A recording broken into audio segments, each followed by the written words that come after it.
Before we begin, council, please put away cell phones. If you have personal business during the meeting, please move for a recess. As a reminder to all attendees, this meeting is being streamed live. The camera is located directly in the back of the council chambers above the clock. Madam Clerk, please call the roll. Thank you, Madam Mayor. Second here. Okay, Councilmember Cottle? Here. Councilmember Graham? Here. Councilmember Crafton? Here. Councilmember Velock? Here. Councilmember Rubio? Here. You do have a quorum, Madam Mayor. All council members are present with us in council chambers. Council seat C is vacant. Thank you. Please stand for the Pledge of Allegiance, and Mr. Graham, would you lead us? My pleasure. I pledge allegiance to the flag of the United States of America and to the republic for which it stands, one nation under God, indivisible, with liberty and justice for all.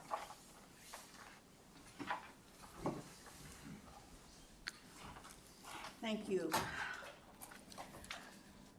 The first item is approval of the agenda. Are there changes to the agenda? Hearing none, the agenda is approved as presented. We are now at persons to be heard. It's a time for members of the public to share their views with the council. This is not a question and answer period or a time for dialogue. Speakers may be referred to administration, or issues raised may be taken under advisement by the council or administration. And we have nobody signed up, so I will close public participation, and we will go to unfinished business. Madam Clerk. Thank you, Madam Mayor. Unfinished business this evening, fiscal year 2026 departmental budget presentations committee of the whole. This was continued from last night regarding ordinance serial number 2525, providing for the adoption of the annual budget for fiscal year 2026 and appropriating funds to carry out said budget. And Madam Mayor, I guess if we don't finish tonight, we have a special meeting scheduled on Monday, this coming Monday, 6 o'clock, to finish the presentations. Okay, thank you. Is there a motion to enter the committee of the whole? Madam Mayor. Mr. Graham. Madam Mayor, I move to enter committee of the whole for the purpose of discussing the FY 2026 departmental budget. Those present for committee of the whole would include the city council and city staff recognized by the mayor. Thank you. Is there a second? Rubio seconds. It's been moved by Councilmember Graham and seconded by Councilmember Rubio to enter the committee of the whole. Is there objection to the motion? We are now in committee of the whole.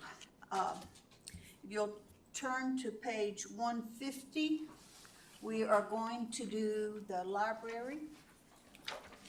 Zane?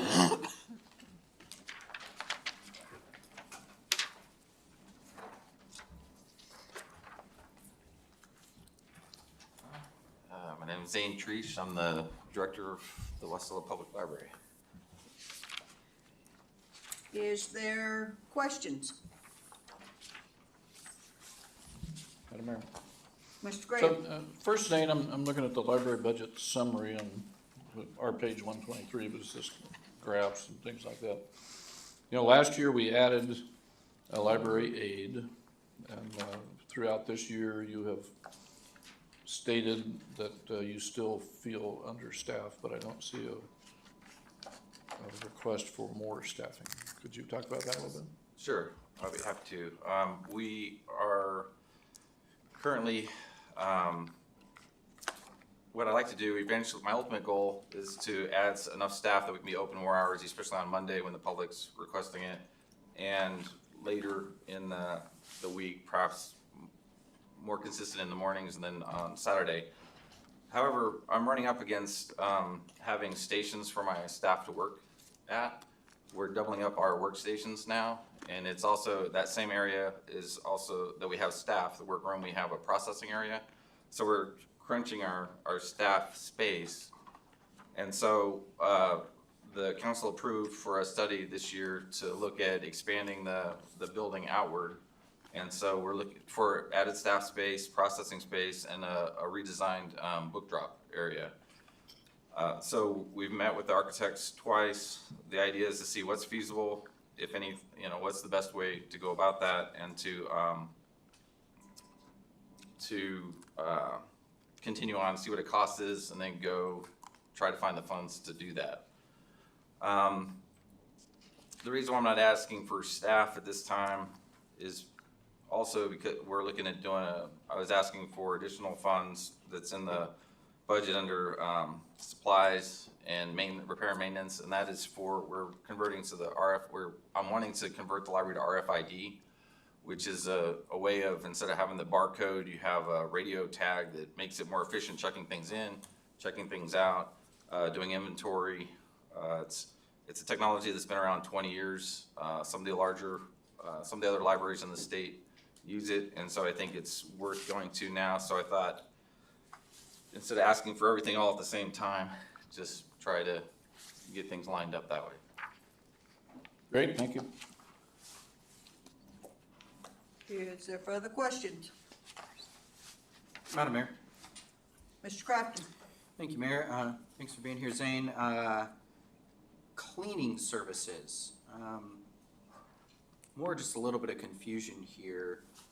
$36,000 additional in cleaning, and when I was looking back here, we have $81,000 for janitorial services. Last year, we only had $51,000, or just shy of $51,000. We had a huge. I'm just curious what the huge difference is. So I can, okay. So my understanding is the contract that we had before was for a number of years, and so in that time, costs went up. It was time for the renewal of the contract, and so April does most of the putting that out for bid, and so we had the library staff and April do the rating of the companies that bid. And then based on that, April selected, or the city selected that, the company that wound up being that 81,000. We knew it was gonna be a large increase just because of how much has gone on in the last 4 years. I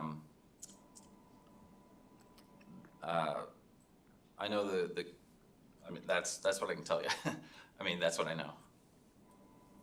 Okay, so just contract increase is what it sounds Right. like. Yeah, it was, this actual contract, RFP award came to the council as an action memorandum earlier, I believe probably in March, actually, I I feel like I believe so. remember seeing it. I just, again, comparing it to last year, I didn't see. Yeah, see the difference they in all cost. significantly went up in cost, just due to the inflation and everything that's going on, so. Okay. They were the lowest bidder that we had. Another question, if I could, Mayor. Yes. Jumping down to repairs and maintenance. Window cleaning is under repairs and maintenance, which I wasn't sure if that was supposed to be under cleaning. This year we have 1,000 for it. Last year we had 20,000 for it. I think Was that one of the so. errors? What happened last year? Yes, last year we had some mistakes were made in transmitting the line items to finance, and so the initial budget that was shown to city council initially had several things that were on different lines. The totals for each section were the same. Yeah. And then I sent in amended, if you will, that showed the correct numbers. So I believe the year before it was $600 for the Okay. windows, and then this year it was increasing to about $1,000 was the estimate. And it was just, I suppose it could be moved to cleaning and maintenance instead of maintenance. Yeah. Where it's at, and I was just curious. So that was one of the ones that I guess I just didn't update the page on there because I remember there was a few that were like that. And last question, if I could, we have a roof repair that's new this year. Did we have something happen to the building? So this was windstorm about 3 years ago. There was a 21, so about 4 years, I guess now. And there was some things that needed to be done for the long term, more permanent replacement fixes. And so that's been, the guys have told me that needs to be done. We have to start getting, this is kind of an estimate. It'll be in the summer when they actually look at it and can do the repair. So that's why this is here, and that's actually is Supposed to be repair and repairs and maintenance, maintenance, I see. Yeah. I see you guys flagged it correctly in there, so thank you. Madam Mayor. Mr. Graham? A couple questions. First one's to Cassie.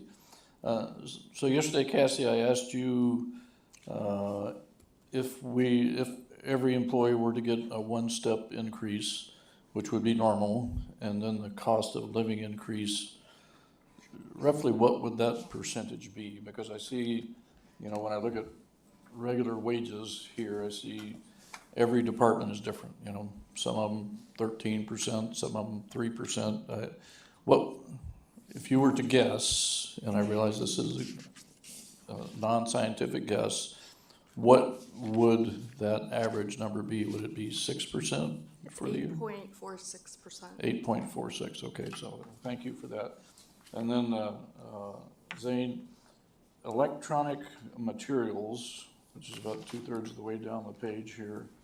We increased that by about $10,000 last year, and then this year we decreased it by $7,400. Can you explain why there's that fluctuation in there?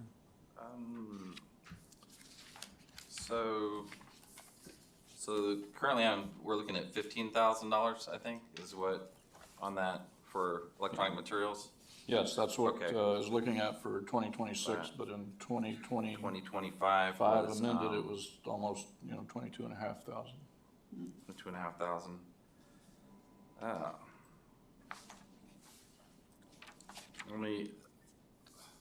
Let's see. I'm trying to think about what, because there's multiple things that come in other than just the Alaska Digital Library subscription, although this year we're looking at that. I believe this is we had increased it early on because of more use was getting done in electronic resources and in the ebooks and the audio. That 22,000. Zane, this has Yeah. to do with the change in the Alaska Digital Library, but also with the Was this the the overdrive, the Okay, Matsu yeah, Borough okay, thing. okay, thank you. Yep. So what happened was with our subscription to the Alaska Digital Archive, the bill that we get from the Alaska Digital Archives comes through the MSLN, Matsu Library Network as a whole, and so it goes to the borough, and then they send me an invoice for it. They neglected to send that invoice for 3 years, and I didn't catch it because it was during a lot of things happening 3 or 4 years ago.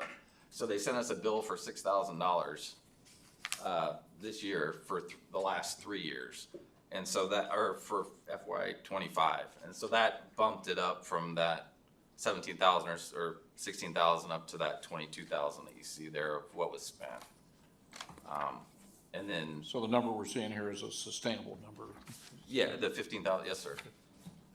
Now, having said that, much of the Alaska Digital Library is run by the state library that allows members throughout the state to get ebooks and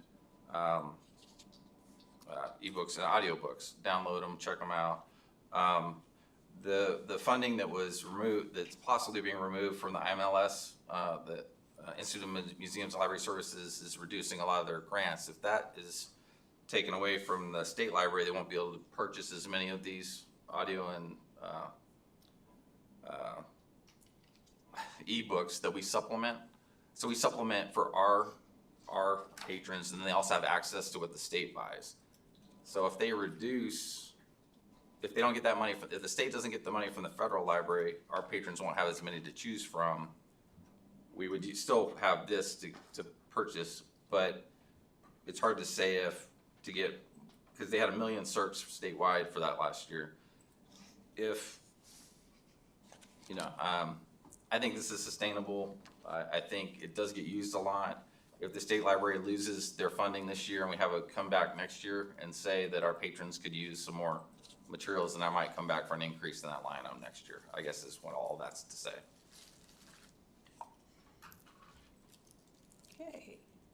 Kathy? Madam Mayor, Going back to the $10,000 for roof repair for the library, we have a CIP new project this year, building roof repairs, that, wouldn't it be under that? Those are actually for two different buildings for whole entire roof repairs, with that. And then this one is just a smaller repair, and so CIPs, in order to be put onto the CIP list, it needs to be over $25,000. So that's usually why we put it in the actual department budget. Okay, because this one, just, the CIP just says multiple city buildings, including but not limited to, and then it lists several buildings that it doesn't list all the buildings, so. All right, thank you. Madam Mayor. Mr. Crafton? Thank you, Mayor. This one looks more almost like a clerical thing. I'm just trying to understand it because the numbers looked a little funny here. Books and periodicals. So we've got 82.5 here. Last year we did 81.5, but yet our amended shows 76,000. So,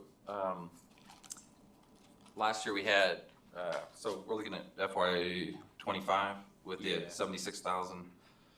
So what has happened with, so I hadn't, like, the $6,000 wasn't budgeted from the MSLN. It wasn't in the original, the 22,000, I hadn't budgeted 22,000 for the electronic, resources. And it was probably this 15 or 16 originally, and so we had to take some from the book collection budget, and when we reduced that about $6,000 and put it to the and then put it towards the electronic version. That's I think that's what is going on here. We had to shuffle some funds there that hadn't been used to make sure the budget was still, was gonna work. Because it looks like we haven't even used $80,000 the last few years. And then looking at numbers for how much more materials are looking to bring in, actual for 2024 was just a hair under 92. We projected 92 for this year, 2025, but now we're projecting 93. So if you're looking to bring in more materials, but we're not spending as much, do we need all of that amount? But I mean, we're also, again, halfway through that dollar amount already. So the mid-year is the 40?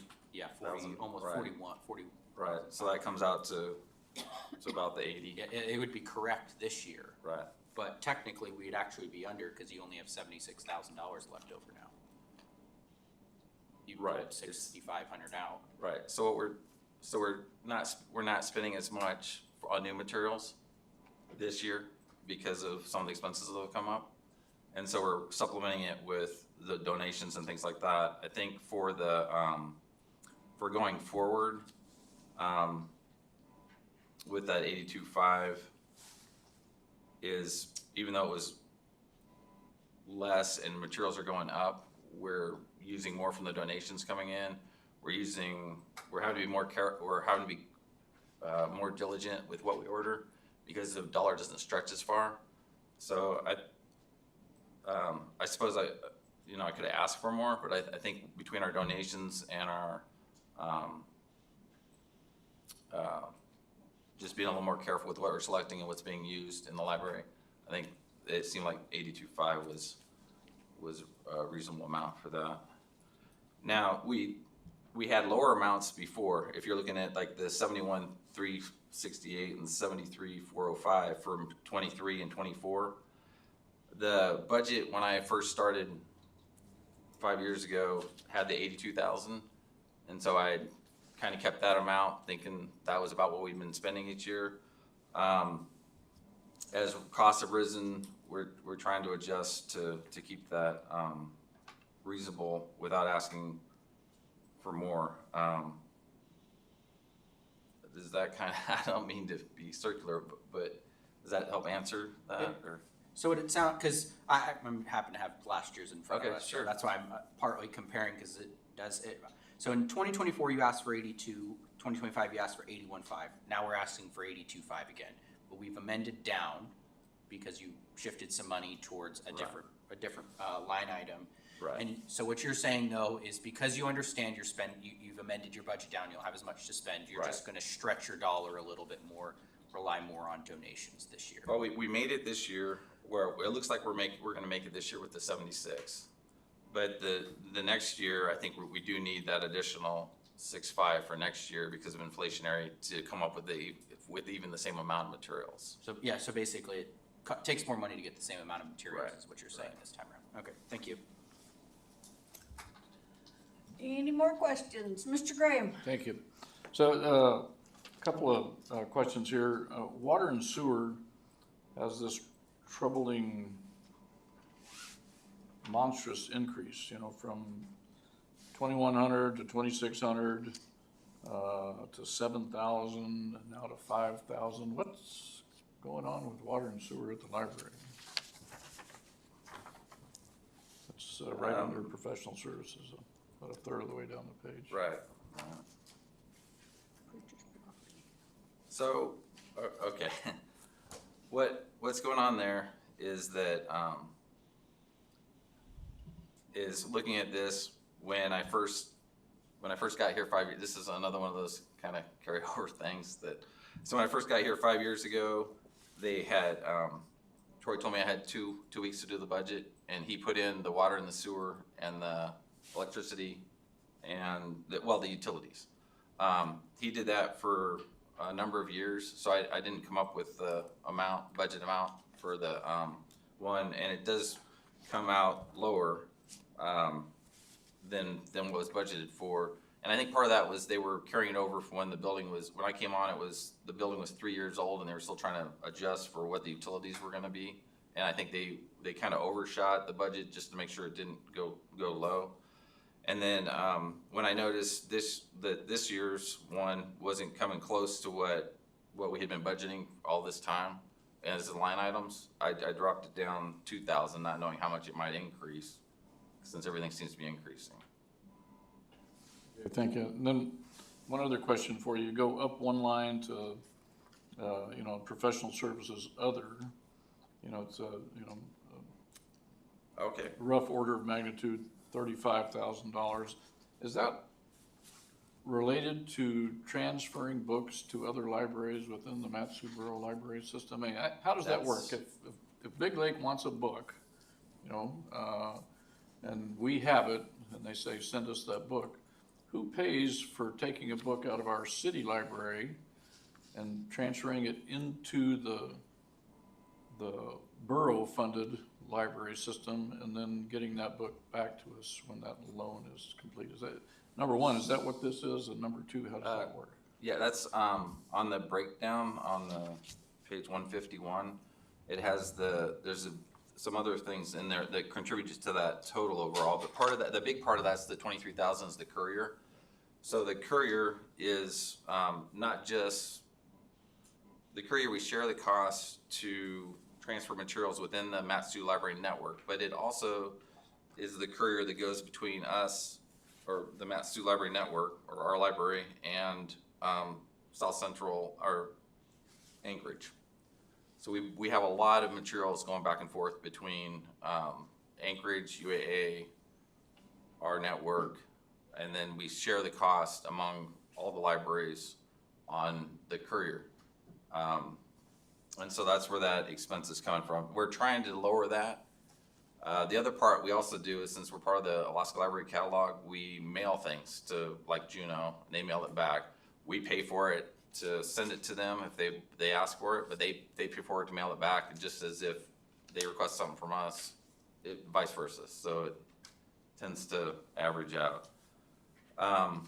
We've been trying to cut down the courier costs, and you'll see our postage is high as well because of mailing to these other places. We're trying to get the courier might go up a little bit, but the postage itself in another line item under communication would go down because we're trying to get a courier between here and Fairbanks instead of mailing things to Fairbanks.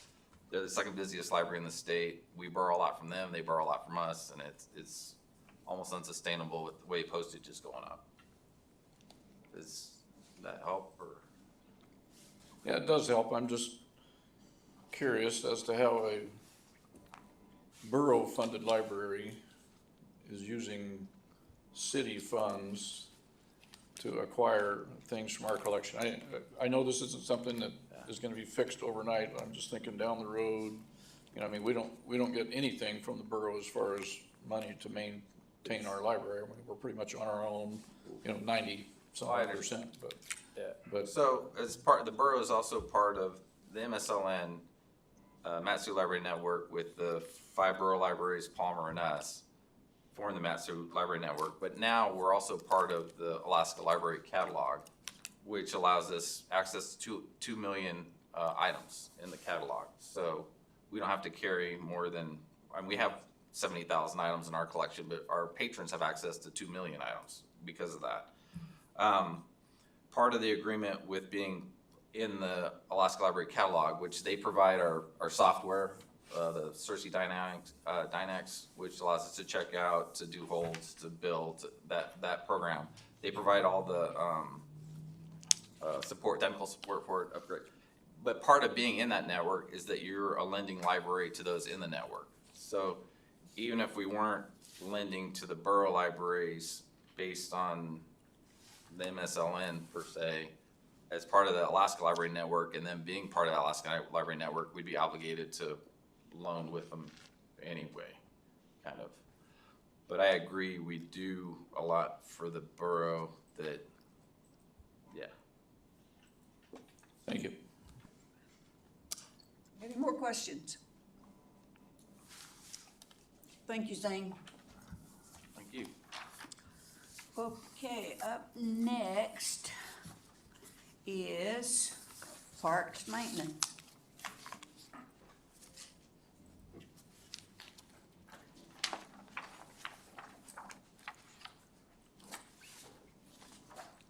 That's on page 142.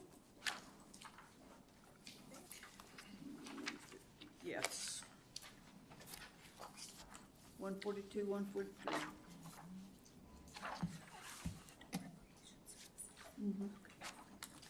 No. Good evening.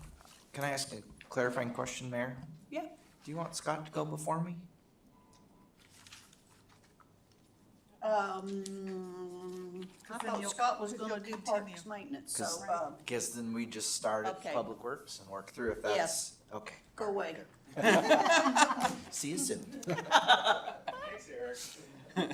Okay, then we will go to Recreation Services. Is that you, Scott? And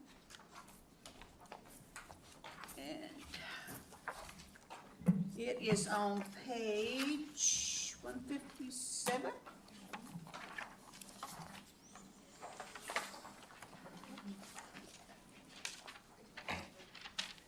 What page again? 157.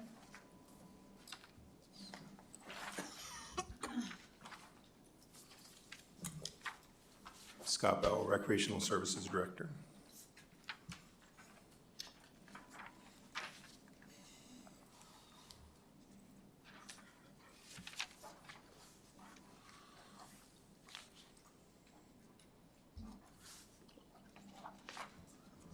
Any questions? Mayor? Yes. Okay, now just looking at, your summary of expenditures. And I was hoping to look at people here, but it looks the same. Never mind, we'll get into all that.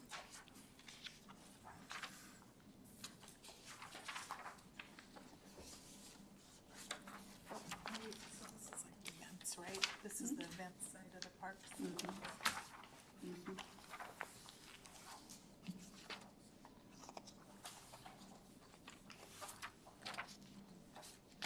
Madam Mayor. Kathy? Scott, your printing and binding is up quite a bit from last year. Are you doing just, I mean, I know costs have gone up, but are you doing more posters, more passports this year than last year, or?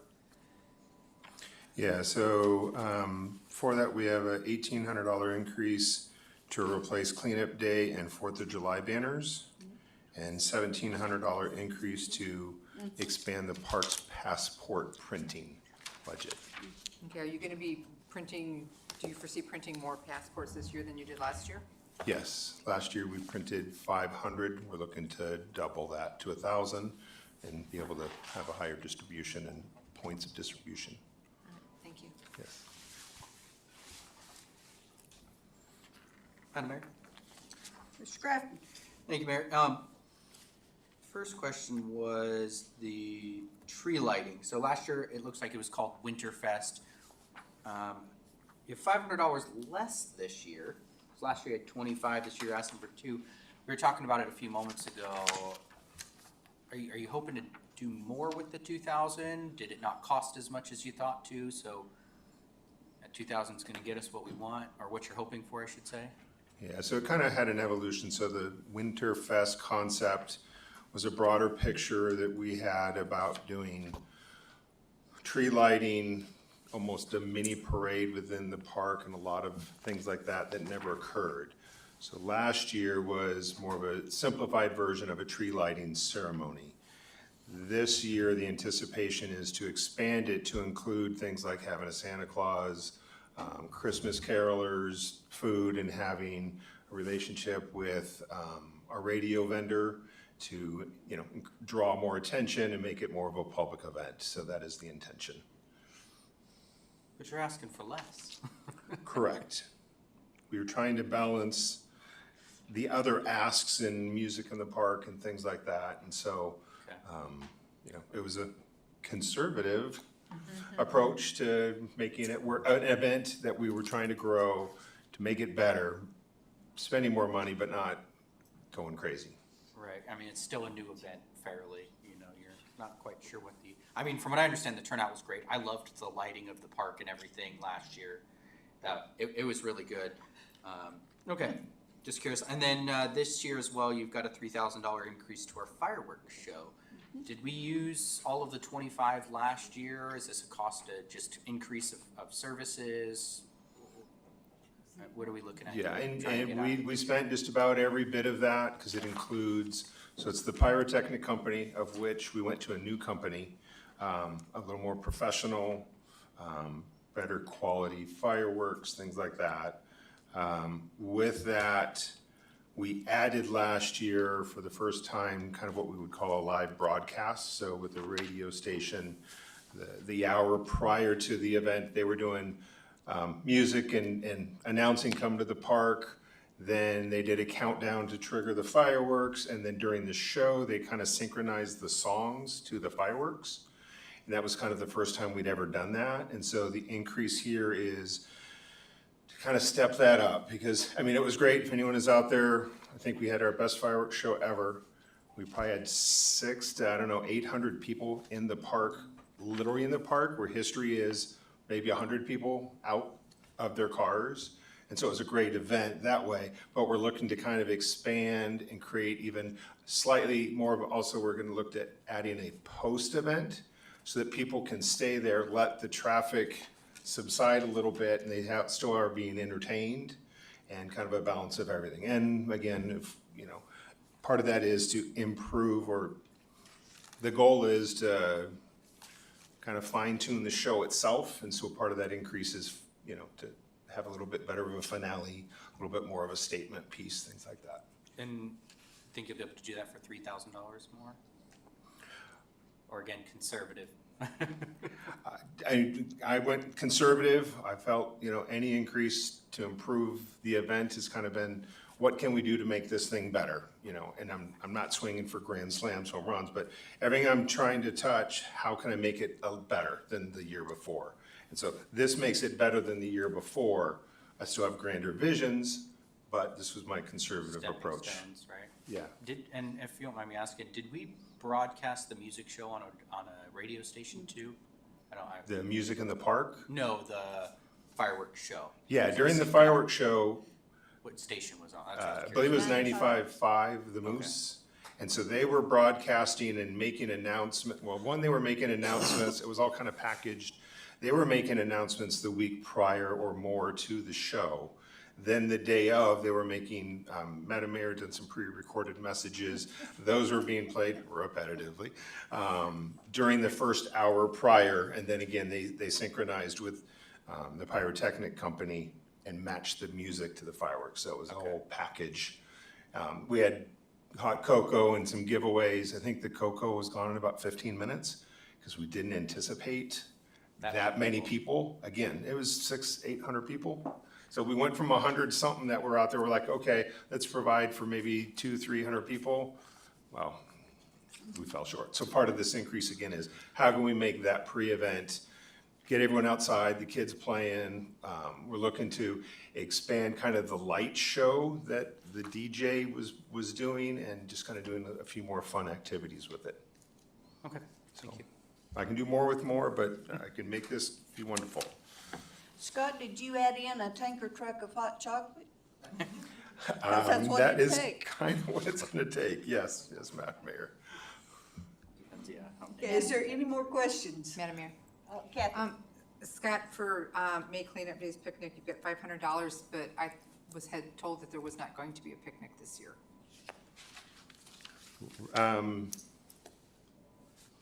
Correct. My note, sorry, it looks like it didn't carry over. It's for supplies and prizes. So there is no traditional picnic that, we just don't get any volunteers from any, we don't get volunteers to run it.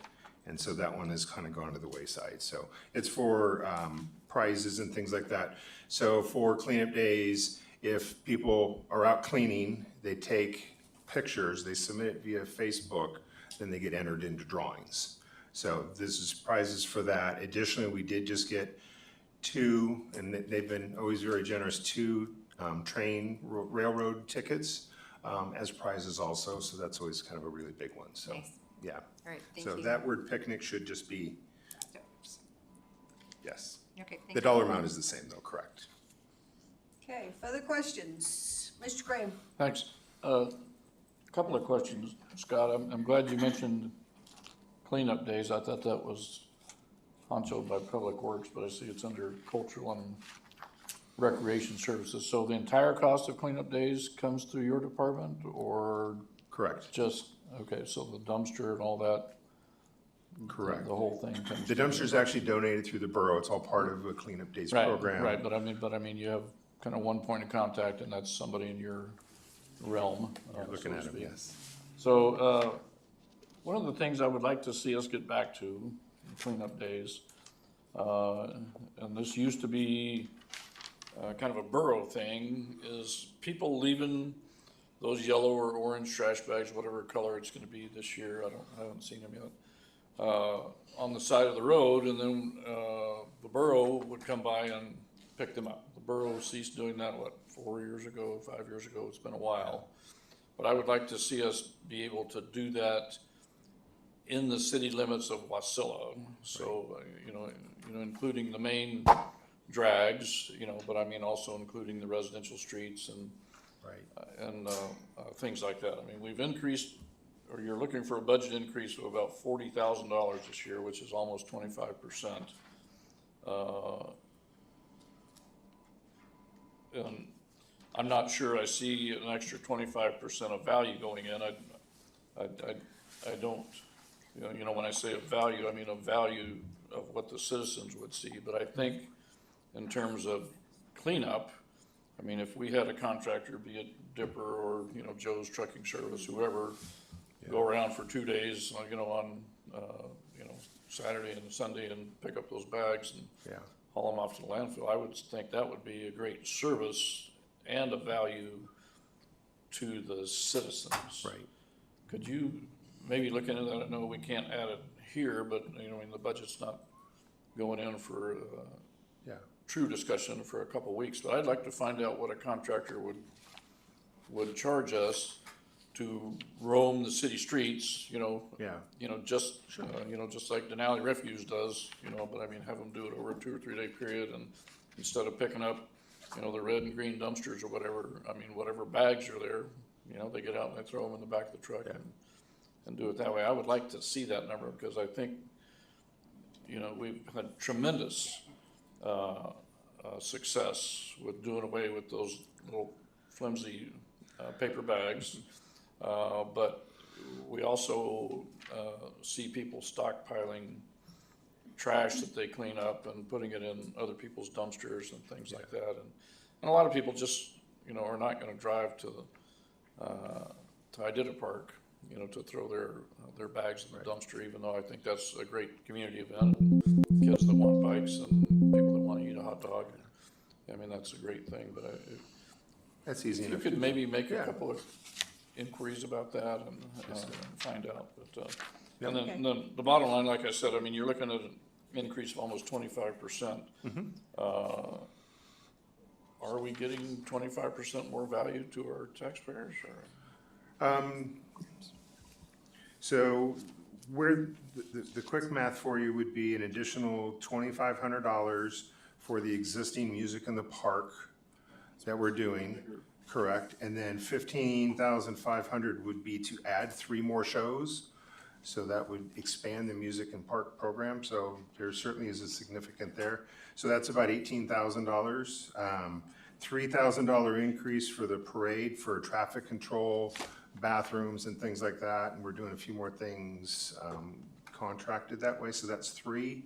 There's a $7,000 increase for the mayor's picnic, and a lot of that is wanting to elevate the picnic, you know, not getting the leftovers of certain sodas that no one wants, so we're looking to get, you know, the good sodas going directly to vendors for the hot dogs and things like that. We're needing to add more bathrooms. We're looking at tenting certain areas a little bit more, so that's about $7,000 there. $1,000 increase, let's see, oh, sorry, 3,000 then was for fireworks. So that is the collective. A lot of this money really is the music in the park program. About half of it, the increase. So I figured keep feeding the successes, and I think I've had great feedback from the council previously about music in the park, so that was a big part of that. Thanks for laying that out, I appreciate it. Yes. Further questions? Madam Mayor, I'm not 100% sure this is the right time, but we'd gotten a memo from Commissioner Jones about a Parks and Rec department. No, we're doing budget. I was just curious if this falls in line with why this wasn't in here, basically, because I mean. No, that's a total different animal. Okay. Through the chair to the body, I don't think the commission's, I think that perhaps is one commissioner's vision. To my knowledge, the commission has not Has not taken proposed that up anything? as a body. Okay, I was curious if we've had why the administration hasn't brought anything or had any remarks on it, so perfect, that answers my question. Okay, Can I say something? yeah. And so to the council, I just want to remind, it really is good to try to remember as we go through this to act as a body. So there was a request by one council member to do research on a new program, I think picking up trash bags. Is that something the entire body supports? Is that kind of tipping our toe into? That's an amendment that I'm looking at proposing, so I'm just trying not to backdoor the administration with it, so. I like the idea. I think Mr. Graham's right in saying that if the bags are there, having somebody come by and pick them up, I mean, versus them getting left there and they're gonna have to get picked up anyways, you know? So I think more people would be more likely to go pick up trash, leave the bag, and then have somebody come by and grab them than have to call them all the way back to the dumpster, like you said. And we only have one day of the dumpster too. So I mean, imagine picking them up, you get 10 bags, you forget to go the one day, and then now you're stuck with 10 bags of garbage, you know? You gotta take down to the dump yourself. Okay, we are done with recreation services. We are moving on to page, starts, the Menard Center. Starts on 225. Oh, you ain't going nowhere.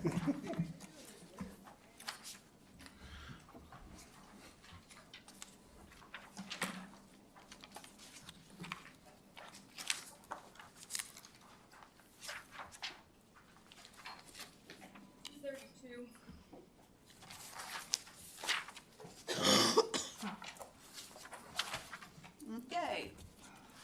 Still 232. Scott Bell, Recreational Services Director.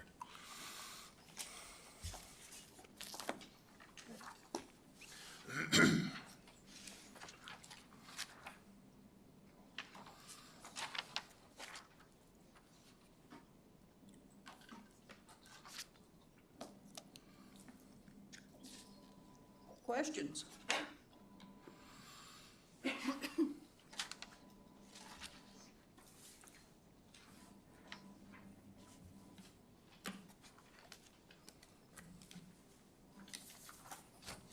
Madam Mayor? Mr. Crafton? Thank you. I'm on page 227, just looking at rental hours here. So 2025, we estimated 3,300 hours. 2024, we had 3,200. 2024, we actually had 3,600 hours just on ice. Turf is also kind of similar trends where it's higher than what we anticipated. Are we anticipating 3,750 still, or are we thinking like 39 at this point? So the rental hours is kind of a balance.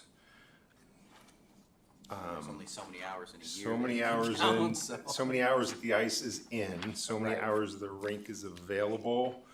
And so a big part of that is continuing to build in proper maintenance time, different programming, and the core activity levels that we anticipate. And so we don't know how big youth hockey is next year, for example. They don't know how big youth hockey is gonna be necessarily next year and how many sheets of ice they're gonna rent. So in the big projections, we kind of keep anticipating growth, but that growth isn't gonna be a crazy spike again, because when we operate until, our weekends are 8 AM to 11 o'clock, there's not a lot of room in between.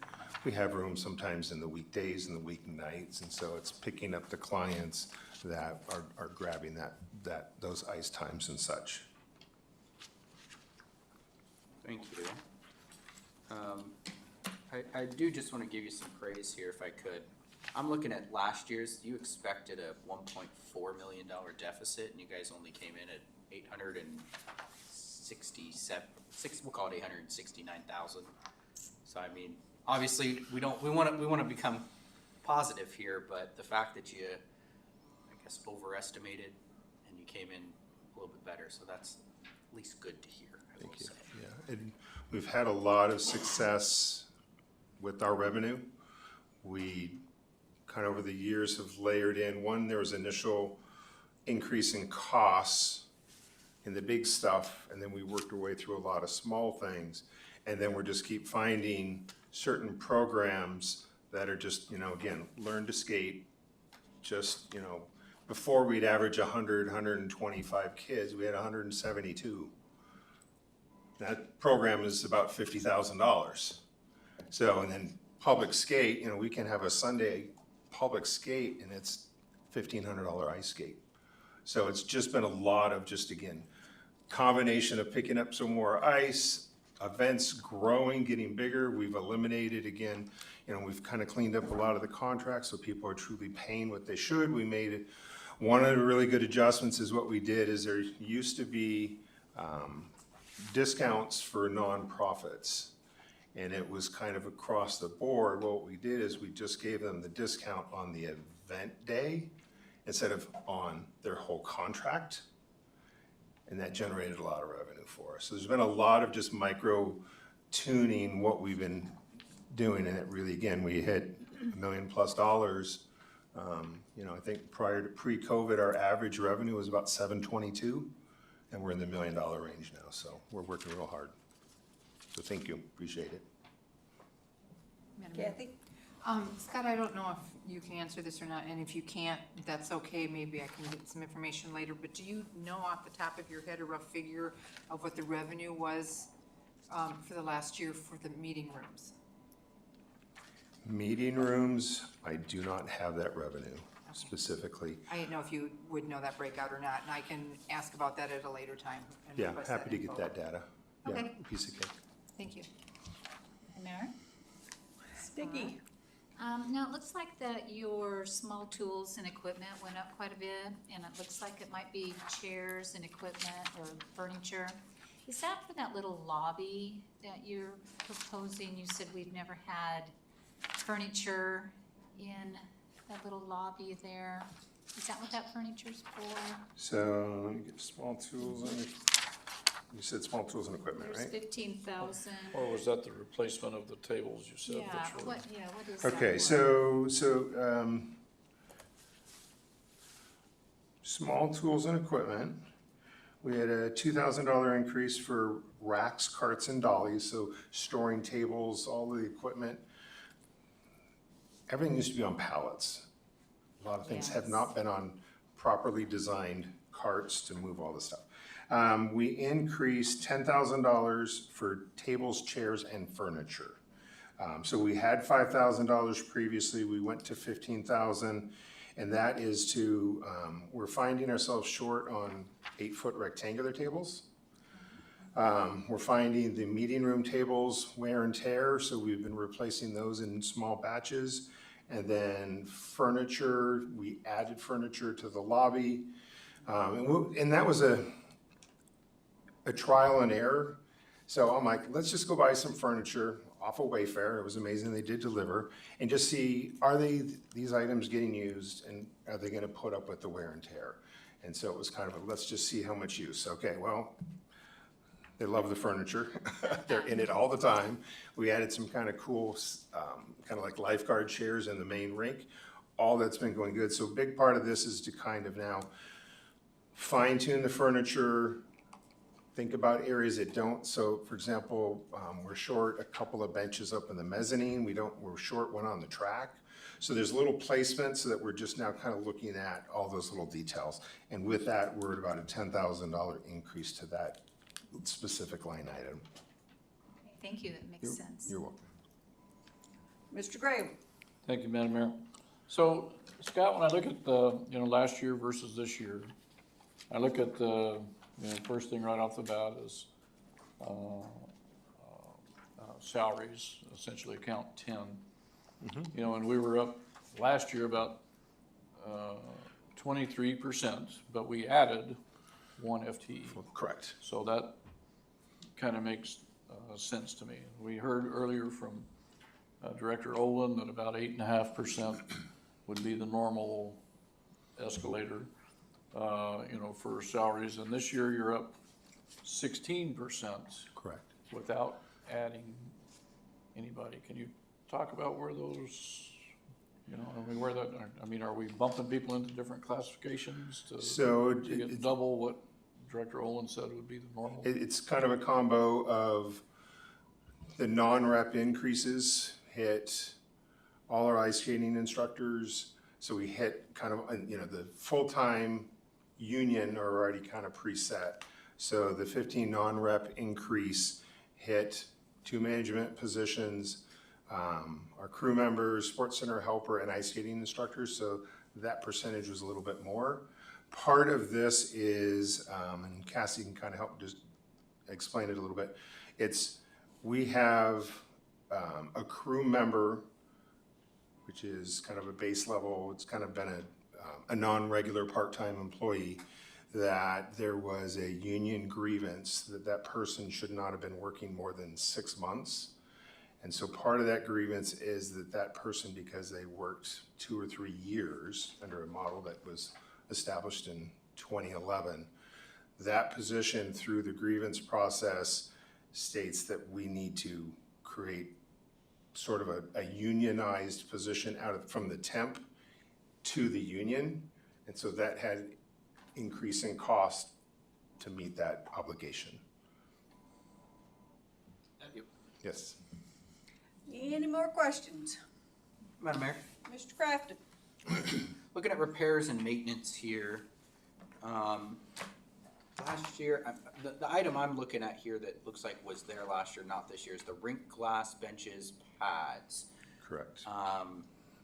That was 10,000, Yeah, that 10,000 was moved to 6015, so it's still which in there? which is now in small tools and equipment, which is why small tools and equipment had a significant increase. Okay. So that 10, we felt repairing glass that gets shattered, replacing the boards was more of a repair and maintenance versus, or it was no longer really a repair and maintenance, it really was a small tool and equipment of how we've been operating our budget. So we moved it into there. So that increased small tools and equipment by 10,000. The 10,000 was from the furniture, and so that's part of that increase. So we still have that, You know, because our biggest thing with, if you don't know, glass is heavy, and rink glass comes from either Minnesota or Canada. So if I spend $8,000 on 12 sheets of glass, it costs twice that to have it shipped. So this is just an item that we're slowly working our way, because we've had broken glass. We've used acrylics as a replacement until we can get the thicker, better glass. And so this is a way for us to kind of rebuild the rink glass back to our standard. With the mention of where it comes from, are we gonna have any issues with the tariffs now? Do we know if that's gonna be We're gonna an wait it effect out and make sure we depending on- don't.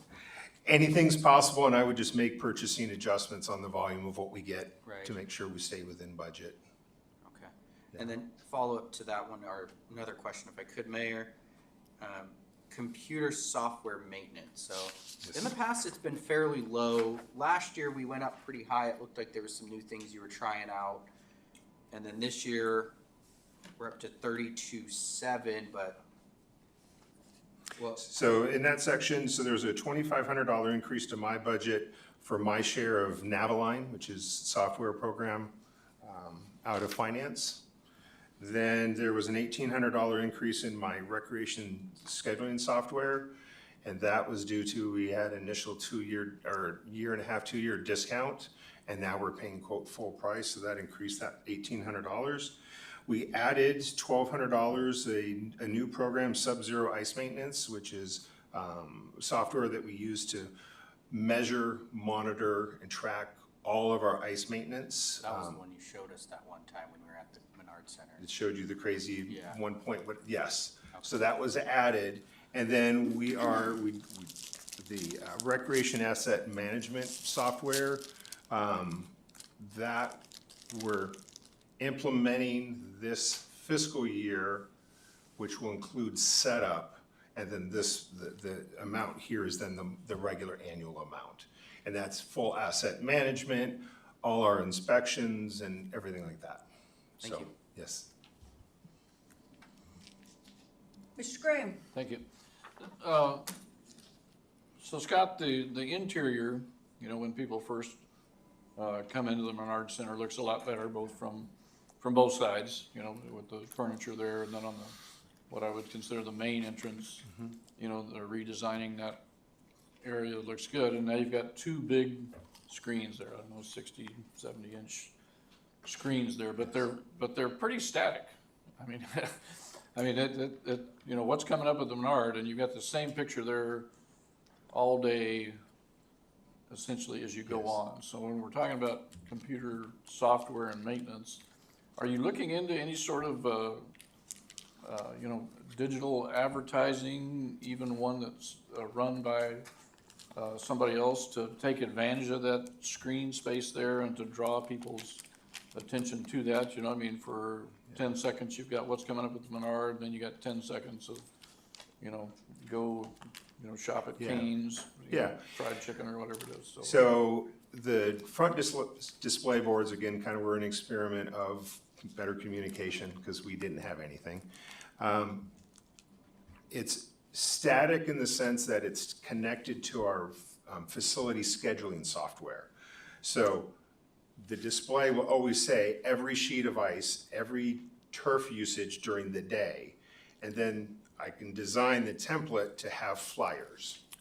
And so depending on how many flyers, I can have one flyer up, 10, 15-second rotation, then it goes to other flyers. And so the idea was the left side is everything turf, the right side is everything the ice, and then whatever those flyers are associated with, then we do that. This software does have some advertising capabilities. We just haven't really got into it yet. It is kind of a pain to maintain, and I love the idea of taking the next step. So it's on one of my lists, yes. Okay, yeah, I, you know, I've been a member of the Alaska Club for many years and worked there for many years, and they, you know, have the same thing. You know, I mean, they've got all these screens in the cardio area, and Yeah. and it's digital. A couple of those are just digital advertising, and they make money at it. Now, I know when the Menard Center makes money off of that digital advertising, you don't see it. It all goes into the general fund, but in the long run, it helps bring our costs down a little bit, but I mean, even, you know, and I certainly don't wanna add to your responsibilities, which is why I suggested, you know, there's companies that do that stuff for you, but, Yeah. And I've heard yeah, of, it would be more eye-catching, I think, if we did that, and would that fall under that software expense that we were just talking about, or would that go someplace else? it depends on the model we end up with. There is, kind of the vision right now would be, any of the advertising is me knocking doors or advertising at, say, to the city. I got 4 inquiries now to wrap the Zamboni, by the way, so. But I am looking at, I can't handle going out to every place to get the $1,000 banners and things like that. So I do know there is a company that we're looking to consider that they'll go and shop all the advertisers, they get a commission, and then we can blend it in, because the package really needs to include things like, you'll be scrolling on our website, you're gonna be on you're gonna have whatever your static display is, and then we can put you on our front displays and advertising. And so that certainly is the goal, because if time was like oxygen, I think we can get a lot more money out of our revenue in advertising, and it's been kind of one of the things that's bothered me that I haven't done as well, but it's certainly a goal, and there's a lot of ways, to do it. And I'm completely open to it, and I love the idea. Because we did have a great relationship with Colony High School, for example, their hockey. I gave them a certain amount of dasher board spaces. I sold them at a reduced price, and then they went out to their businesses and sponsors, and they were able to then generate money to then pay for my ice, so it kind of worked out really well. Okay, thank you. Yes. Ms. Rubio. Since you're on that note, question, does Colony pay for the locker room? Yes, they have a lease, Okay. which that's what I was- should be in legislation at one point, so they're on lease, Awesome, thanks. yeah. Any further questions? Madam Mayor? Mr. Crafton? Thank you, Mayor. Electricity and or natural gas here.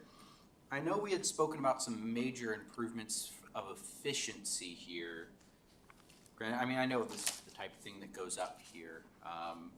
Were we gonna see any savings there, or did we just reduce the usage of some, but the cost of of them have gone up so high it Bottom basically line is, we counterback? offset, I think, the increases.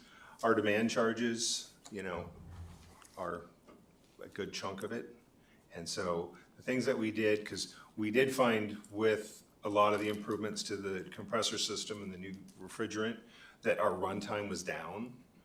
And we were hoping that we would have seen better numbers here, but with the cost, I needed to increase, so I think I'm up 15,000 in natural gas and 15 in electricity, so 30-some thousand dollars in utilities, so. But we did see, we're down 45% in water and sewer because of one of those investments in water circulation. So we're saving, I think, $4,000 or $5,000 in water because of that recirculation. Thank you. Yes. And we continue to replace, our lighting to LED. We still have probably about 15% of the, all the bathrooms and a lot of the hallways. So we're still kind of making our way through the building with those changes. Okay, Mr. Graham? And, Scott, I do see that, following our discussion, you've put in RV dump station automation to make it more accessible to our, to anybody that wants to use it essentially. And I'm guessing this would be something similar to what you see at the Three Bears up on by Home Depot, where people are using a credit card, they're not having to go in and unlock things and so on and so forth. Is that correct? Correct, yeah. In our discussions that we've had, so what we would anticipate, installation, needing concrete pad, running power, getting internet or whatever services that our dump station hasn't really generated a lot of money in the past. A lot of it is based on availability. Our water out there is shut off usually until May, and then we shut down because it's all tied to the irrigation. So we don't want any broken pipes and things like that. And so if we have a system like that, and then certainly through advertising and things like that, can certainly generate some more revenue. But yeah, I think as a service to the community, you know, it can be a good addition, yeah. Okay. No more questions. Thank you. Thanks, Scott. Okay, next we are going to go to page 160, which is the non-departmental. I know I'm flipping all around. There's a method to my madness. Is there though? Yeah, really. I'm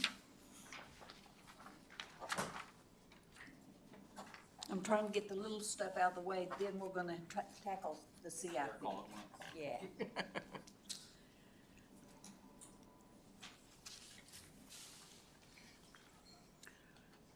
And Cassie, I imagine you're gonna do this, right? Yeah. Okay. I'll just do kind of what I did with finance. I'll just walk you through the changes, just make life easier since I'm living and breathing in this document daily.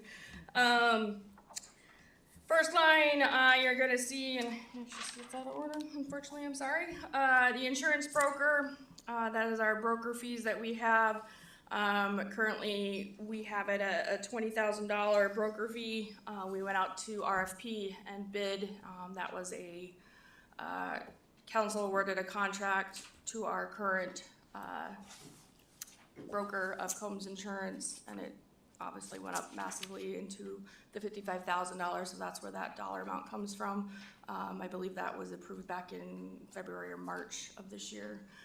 And so that is that part of it. Our property tax payments remains the same. This is just if there's any kind of foreclosed properties within the borough that we wish to bid on and pay off the taxes, because we get first right if there is a city with it, or a city property that is being foreclosed on, they offer it to the city first, and we decide whether or not it is a property that is worth of value or is needed or for whatever reason. And so we keep some money sitting there in case we do get any of those foreclosed property notices. We also have the lawsuit settlement.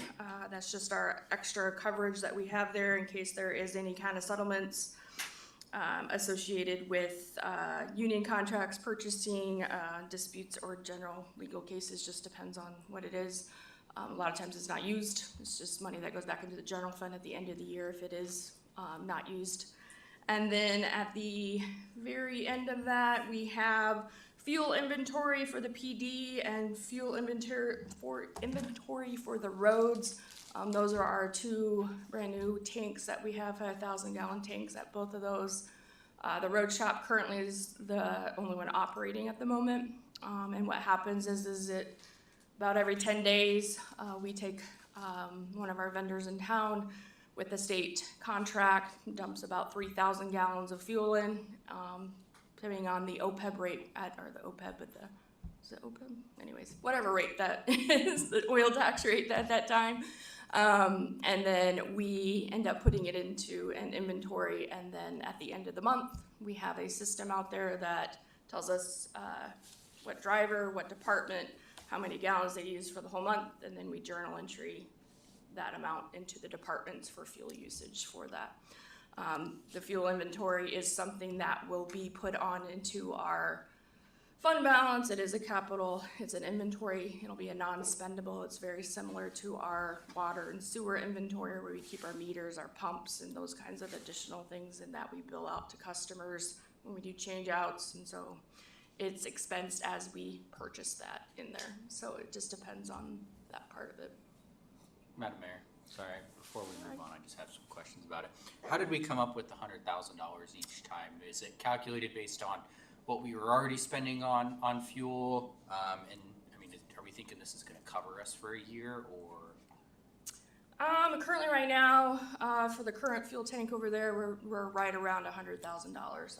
That's currently what we have for a purchase order that's out with that current company, and I believe we filled that in July, if I remember correctly, the very beginning, and so we've been using it regularly. It starts to slow down as it's not as cold out, and the patrol cars are not constantly going and filling up and doing their thing. So As we do that, it's been, right now we're on trend analysis to level out, and the 100,000 would cover everything. And As long as barring no compared to drastic change. what we were spending at, was it Chevron, I think, was our other contract, are we seeing a pretty significant savings going this route? Significant, yes. Do we have an idea of what that savings looks like so far? I can tell you right now that the patrol division is saving roughly around between 9,000 to 12,000 a month in fuel by us doing this. We're paying less than $2.50 a gallon with the state rate right now, and so just depends on the dreaded word of tariff, but Right. but yes, we have a massive amount of savings happening right now with our fuel. So Cut the cost in half, it sounds like then. yes, Thank it you. did. Yeah, we were ranging around just in patrol alone, anywhere from 18 to 22,000 a month in fuel, and we're roughly about down to 10 to 12, depending. Obviously, the colder months are a little bit more, but yes, we are saving money. Mr. Graham? Thanks. So the increase, between last year and this year, about $1.5 million, 99% of that or 90+% of that is just a change in the way we do accounting because of fuel and because of insurance costs. Is that correct? That is correct. So it's just shifted from one department to another. Correct. Thank you. And our insurance is our citywide insurance, and that one is currently based off of the fact that our current insurance, which is through APEI, has gone through a merger with the other insurance that takes a lot of the municipalities, which is AMLJIA. They have merged together, and they are now APRA, which is APRA. Not to be confused with ARPA, but it's APRA, and I think it's Alaska Public, I can't remember, Risk something Alliance or something along those lines. And so we actually just this week submitted our renewal applications. As part of that merger and part of that, they have a guarantee that our rates will not go over, our premiums will not be above 10%. And so I have estimated on our insurance a max of the 10%, and obviously if there's savings of some sort, it'll go back to the general fund at the end of the year.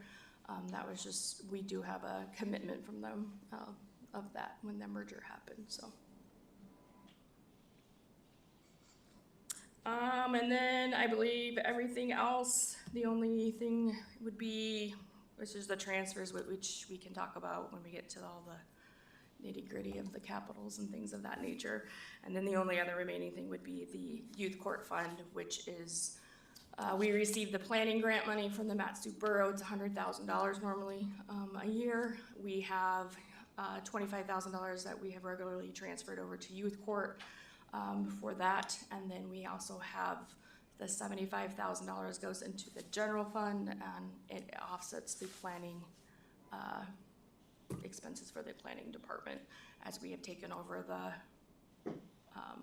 addressing and all the different services that we take on from the borough. So that was part of the agreement of that grant. So when we look at the right-of-way, which has gone up, considerably, the last couple of years, the majority of that expense is airport land acquisition, is that correct? Or?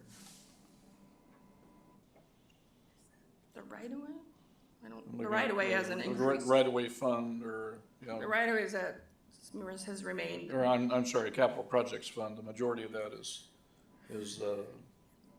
related to the airport, or are we just catching up for years The of capital neglect? project fund is all of the basic general fund capital projects that need to happen. So it would have something along the lines of, it has the comp plan, and it has the new ERP system in it. It has different projects that are within the general fund departments that have been requested from the general fund, any kind of those capital projects. And then the right-of-way fund is for our easements and that thing that we have to purchase. And then we have the road CIP, which is our main road fund that we have to pave all the roads by the end of 2026, I think is what it is right now.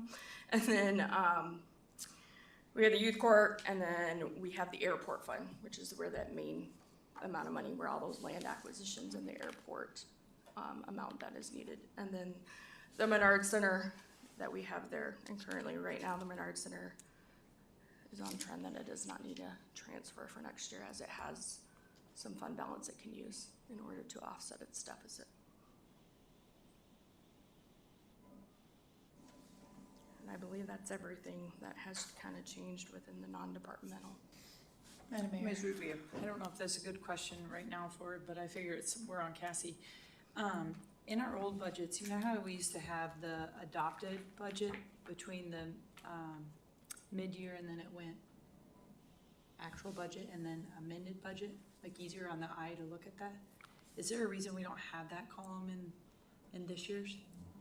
And We that's it, replaced that's- it, we just replaced it with the mid-year because we can't fit it all on the page. It gets really, really small when you put all that information. That's the only reason it's that way, is that it But was. mid-year isn't the adopted. Mid-year is the actuals, so it was It's- requested during that, when we had that request from that resolution on how the budget wanted to be done. Right. That was one request, and so in order to fit that along with the budgets that we needed, we replaced that adopted with the mid-year actual. Yeah, mid-year is what we spent though, right? That's what I was trying to. Correct. Yep. Okay, so, Amended is anything that has been Yeah. from adopted, and then any kind of ordinance or any transfers that have happened since the adoption of last. yeah, I like the adopted one. But some of the amended, if I may, Madam Mayor. Yes. Depending, the amended could either really be amended or it could be what was adopted. Correct. It just Yeah. depends on the line. That's what I was Is that noticing. correct? And- Yeah. Yeah, and it's, so what's hard is when we start adding all the columns, they get really squished on the page, and so we can do it, it's just gonna be a lot smaller print. If it was up to me, I would love it. I know, just I mean, 'cause- that's the decision you yeah. guys can all, Yep. we can put it in But if no, we I'm want, just- I just was trying to save people's eyesight. Right? That's the reason I No, was I doing it. agree, it gets So- low for sure. I will say, that's why I have last year's sitting I right know, here. but it is would 'cause save of- us time for that. That's why I've been flipping through my books. And so that's why I was like, I just wanted to know, so moving forward. That's that the would only be- reason. I would request that. Yeah, and like I said, this was just trying to figure out a way to do it, and to get all of it in, but not make us all blind by doing it. We'd be buying magnifying glasses. I know, so I don't know. Like I said, we can work on something to make it a little bit better too if we need to, so. Madam Mayor? Yes. Since we're on this page and I'm just looking at the road CIP fund, I assume this has to do with basically the funding we're putting forward to pave roads going forward? The roads that are unpaved get There is paved. that, and there is also, so we put $150,000 in for road striping in that fund. There is also $250,000 that was added for parks, traffic, and safety improvements. I'm looking at page 242, if that helps you at all, where I'm getting this. One more time, 242. 242. It also has our normal Alaska Railroad crossing improvements. That's where we have, where the railroad goes out and does any kind of improvements, and we get the bill at the end of the day, and we kind of don't really know what they're doing until we get the bill. It's kind of an interesting partnership we have there, but that's kind of what we're doing with that one. We have the Riley Avenue Pathway. That's a $150,000 match. That would be for that. And then currently we have a $600,000 Glenwood Railroad crossing replacement, which is our expense, and it's basically a mandatory safety thing that we have with the railroad. And Eric can explain more to that. Sorry, I wasn't trying to dive into No, capitals but right that is now. why it is so much more. It's because of the, So, that. Madam Mayor, is it that's the total, of the CPA, of what's back there? You know what I Yeah, mean? That's basically, that's the total of that- breakdown. That's the breakdown of it. That's the breakdown. That's what I was looking What for. should- Yeah. The question I was trying to get to was, in the council goals was $500,000 funding for future replacement of roads. Where would I find that in the budget? That's in there. That's where that's at. Wait, Where? It's in the CIP. It's in the road CIP part. So $500,000 is a part of the .37 million. Correct. So, city street paving project, is that probably where the 500,000 is? Yes. So with 1.2 million, we're gonna pave roads and put $500,000 aside for future redoing of roads? We're doing both at the same time, so we have roads that we need to maintain that are currently up to, that need to be redone at the time, and then we have roads that have not been paved at all. So we're doing a dual thing happening at the same time. So we have current roads that have no paving Correct. done and then we have the roads that are at kind of their end of life, that are crumbling, got potholes and the whole bit, and they're gonna start maintaining those also at the same time. So there's money in the budget for the 500,000, and then there's an additional amount of money.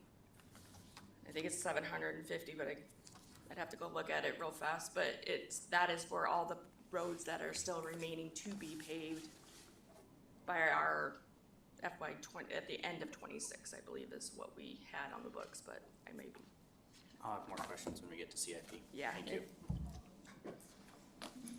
And Eric can.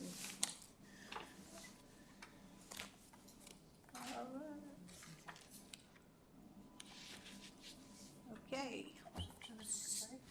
Seeing no questions, we will take a 5-minute break. And then we'll go with, What are we going on to? Okay.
are back on the record at 7:28 PM.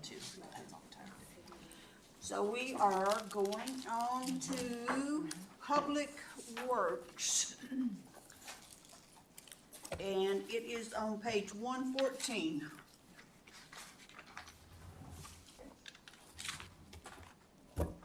Thank you, Madam Mayor. Eric Shaw, Public Works Director. Madam Mayor? Mostly just want to say, looking at accomplishments here, I like seeing, you said, I think you had about 9,000 work orders completed last year, this year 11,000. Yep. I mean, I guess you want to speak a little bit to what it's been like this last year? while we Yeah. got you? It's been great to see our asset management program being more and more utilized. We've got tons of great data in there. We've been digitizing all of our paper records so that our staff can respond to work requests and have that information at their fingertips. And just today, we were able to have 3 people pulling information at the same time so we get a customer the information they need as soon as possible. And that came together just because we know where the information is and we've got it organized in a great way. There's early adopters, mid adopters, and the ones that you have to drag. We're dragging them and they're doing great. And so I'm just really pleased with what we've been able to accomplish in the last few years with our asset management. We're gonna break the 30,000 total work orders here in the next couple days. Lifetime work orders within that one system, so. Okay, is there questions on page 114? Actually, I'm looking at page 111 here, Mayor, the budget summary, and this is probably more a Cassie and HR question. I mean, we've always considered the clerks in Public Works to be finance clerks. Is that because they're kind of dual qualified, or is that just one of those things that this reclassification study is gonna look at? From what I understand, back in the day, they were finance clerks, 2 and 3, and that was due to the fact that they were processing, like utility bill payments and things of that nature. It slowly has gone away from there, but there is, the finance clerk 3 do a lot of the accounting for Public Works in regards to all of their budgets and different information there, so they are doing finance stuff. But they're just labeled, they're finance clerks, just Public Works instead, so. And I think it also has to do with the fact that they're in the same PERS classification as the finance clerks in my department. You're welcome. Madam Mayor? Mr. Crafton? Thank you. Looking at temporary and overtime here, Eric, it looks like in the past we've been utilizing that temp pretty frequently here. And now it looks like we haven't even used it this year. That's correct. And so is that the reason for the pretty significant decrease in utilization and maybe shifting more to people utilizing overtime? Is that basically how I'm reading it? I didn't program the overtime. The overtime is actually for typically airport meetings. But the temp use morphed into our newest employee, so Tia Marin, was our temp that was doing that scanning, and she's been able to finish it. We were pretty much done with the project when she took the position that opened up, and so the workload on the requirements for temp has kind of ended. And now the budget standing is if we need long-term coverage because of someone being out of the office or something. We just haven't had that need right now. Madam Mayor, if I could continue. Yes. Professional services other, there's 2 questions in here. First one is grant writing support. Last year you were looking at 10, this year we got 8,800. Yes. Are we not needing as much grant writing? I thought we do some of it in-house too. Yeah, it's been falling on us. That's one of those,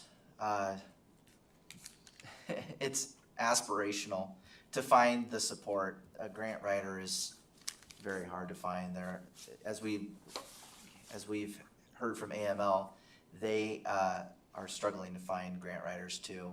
So We just haven't had the time to find someone that can fit into that. So we reduced it hoping that we could, but we wanted to shift a little bit of it to the safety program development that we wanted to have on the books for this coming year.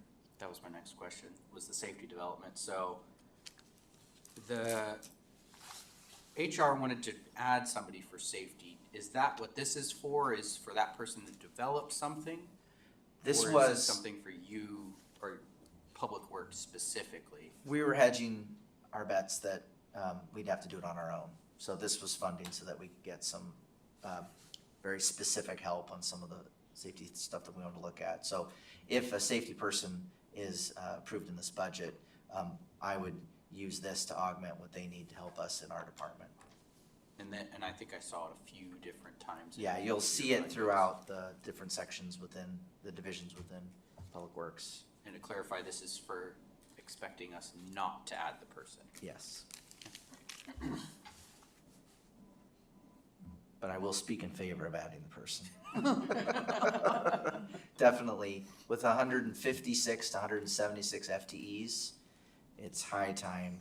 And I have some safety concerns that keep me up at night, so I really am looking for some support to improve our program. Madam Mayor, on that line, with the safety program development, someone in your office, isn't that a job title already? There's a coordination for kind of meeting the status quo. It was a program that was here when I got here, but basically as Kimberly explained, it was kind of diversified and throughout the different departments, and there were meetings where they'd come together and talk about that. With the new reporting requirements through OSHA, one of the things that didn't come up in that discussion last night was these federal grants have reporting requirements that were hard for us to meet. So for instance, the EPA had a whole section where we had to dive deep into the records, and because it is so decentralized, it was really difficult, and thankfully the HR department was able to help us with that, but it was holding up one of our approval benchmarks for the EPA process. And so you know, in the safety world, you need to talk about near misses, you know, as in relation to actual accidents. Having that data was a near miss. It was very close, and so I really want to see us have the record keeping that we need, and then be able to provide those reports in the high level of detail that they want. So it is in, sorry, Madam Mayor, so it is in a description of one of the employees in the department? Not today's requirements. I would say the description in those employees is an outdated expectation. It doesn't jive with what we're expected to do today, so. Okay, thank you. Any other questions? I'll point out an error. The repairs and maintenance, which is kind of related to our car, we only intended to increase it by $200, not $1,000. So it shows on, it shows a request this year for $2,800, and it should say $1,800. So we'll be working on an amendment for that. Repair and maintenance. Madam Mayor. Yes. Thank you. Jumping down to travel here, it looks like you're going with our deputy administrator up to Dead Horse. That's the hope, yeah. Okay. Just because we had happened to see her, she budgeted 2,500. You've only got 600. Is she taking some of the weight of hotels or something in there? What's the reason for you only having 6 and her having 25? He's gonna sleep on the floor. Yeah. I'm gonna sleep in the gym. I was going to split that trip between travel and staff development is what I was thinking. The travel up there, and then the reason we're going is to learn about how that Dead Horse Aviation Center works. So where it falls under staff development?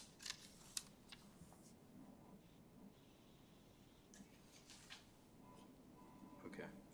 And then, sorry, other question as well. Maintain X, remind me what that was. That's our asset management. That's yes, okay, thank you.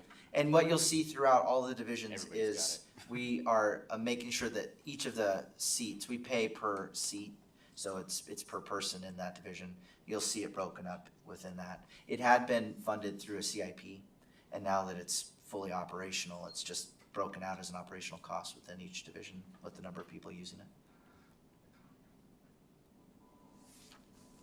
Madam Mayor, Yes. I haven't seen this line before, under dues and subscription, business lunches for 1,000. Can you explain that? Yeah, so I meet regularly with the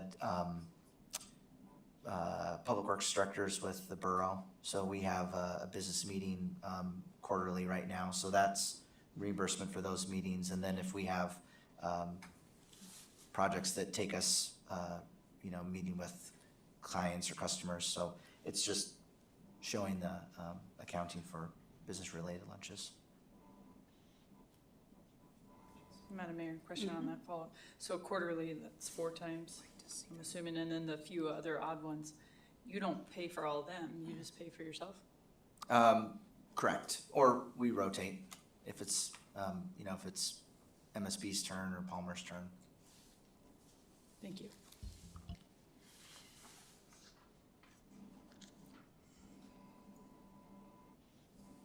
Okay. Mr. Graham? Thank you, Madam Mayor. So, coming back up to purchase property rentals, there's a small item there, room rentals for meetings. Are we paying the city to rent their rooms? Yes. Who? If we have a library meeting, we'll rent that, or if we have the Menard meeting, we rent that. If it's not through the consultant, but we've had public meetings where we have to rent a room. So those are for public meetings, not for, you want to have a meeting and you rent the city council's conference room, so. No. Yeah, for public meetings and venues that have rental fees. Pay for your snacks, not you. Yeah, exactly. Don't even. Okay. And then I don't have, coming back to Ms. Rubio's question about dues and subscriptions being, lunches and so on and so forth. I mean, we've gone from, less than $500 to over $3,000.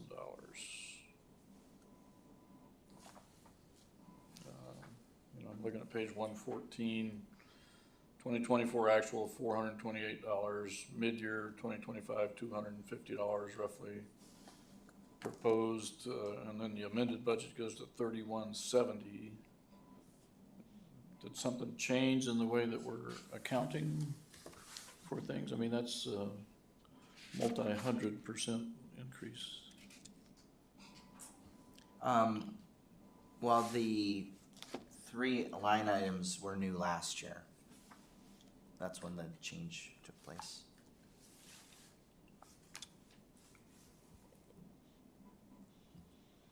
It mainly has to do with the CEUs that are required for their jobs, that we have to keep their certifications as engineers. But that's, we have a staff development line item, and then we have a dues and subscription line item.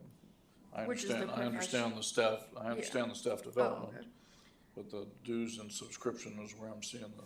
It's the professional memberships where they belong to, like the, Like American Society of Civil Engineers. I had that, a few months, or a couple meetings ago, where we talked about what the state's infrastructure report card is. So belonging to ASC is one of those. And then there's, there is a water, U.S. Water purveyors subscription that we have as well. And those are fairly significant dues. Okay, thank you. Madam Mayor, can I ask why you did put the business lunches in dues and subscriptions? Why that wouldn't be in meals somewhere or something? I don't know. I don't have a reason Oh, that okay. it was there. I just wanted it to be on the There record. somewhere? Yeah. Okay. You just want to stay here long?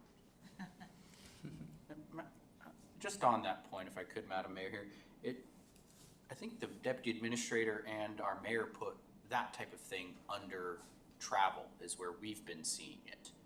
And so, I don't, again, continuity between the budget here. I mean, obviously, it's not like it makes that big of a difference here, but because we're on it as well, I mean, looking back, you're not even at $500 this year. I mean, are we seeing a significant jump in stuff we haven't paid for yet that's gonna be coming up this year? No. I mean, I see you had it last year too, I'm looking at it, which is partly probably why I didn't flag it myself, was because I went, oh, it was last year, but now that I'm looking back, I'm going, wait a second. We actually haven't even spent practically a fraction of that. So it sounds like it's more of a safety net than anything else there. Okay, thank you. All right. Any other questions? Hearing none, we are moving on to roads. Thank you. Page 120. So the highlight on roads is a request for another Tech 1. So this is a 50-50 request between roads and airports. And in the labor requests from Public Works, I believe the year before I got here, Parks received 2 new positions. And then we had, so I'm just kind of giving you my thought process on asking for more people. Parks received 2 new positions, and they've seen a dramatic increase in the things they've been able to accomplish. They've also been very proactive in assisting roads with fine-tuning how they handle snow removal and then spring cleaning, and their relationship and their, what's the right word, collaboration has been phenomenal. And I'm just really impressed with how those 2 supervisors really work well together. And then we had the new project manager for Public Works Administration, and that's just been amazing, allowing us to get more projects done. And then there was the utilities positions, the 2 shadows. So we had the shadow for Lance Kopsak, who's going to retire here in 2 weeks. And then we have a shadow for John Becker, who's supervisor, who will be retiring here in about 2 years. And so, and then we had 2 new positions. And those positions have worked out flawlessly. The new Katie Langston, who is taking over for Lance, I'm so happy with having that overlap, because she's just doing a great job learning how the system works, and then asking Lance excellent questions about what to do to keep it running, but also saying, have you ever considered this or that? And I think it's just been a really great collaborative relationship. He came in today and we talked about how impressed he is with her being able to pick up what he's been doing alone for 27 years, basically. And I'm just very pleased with the continuity that we have, and that we've been allowed by the council to prepare for that, because that was a very stressful issue. How are we going to meet those daily needs? And then she has been able to see some crazy things like that January rain event that we had that was very impactful on the sewer treatment plant, and then also be involved with the permitting that we're going through for the upgrades that we need to do. And then we have the 2 new positions, and so we have 1 in water, 1 in sewer, and that has allowed for us to manage.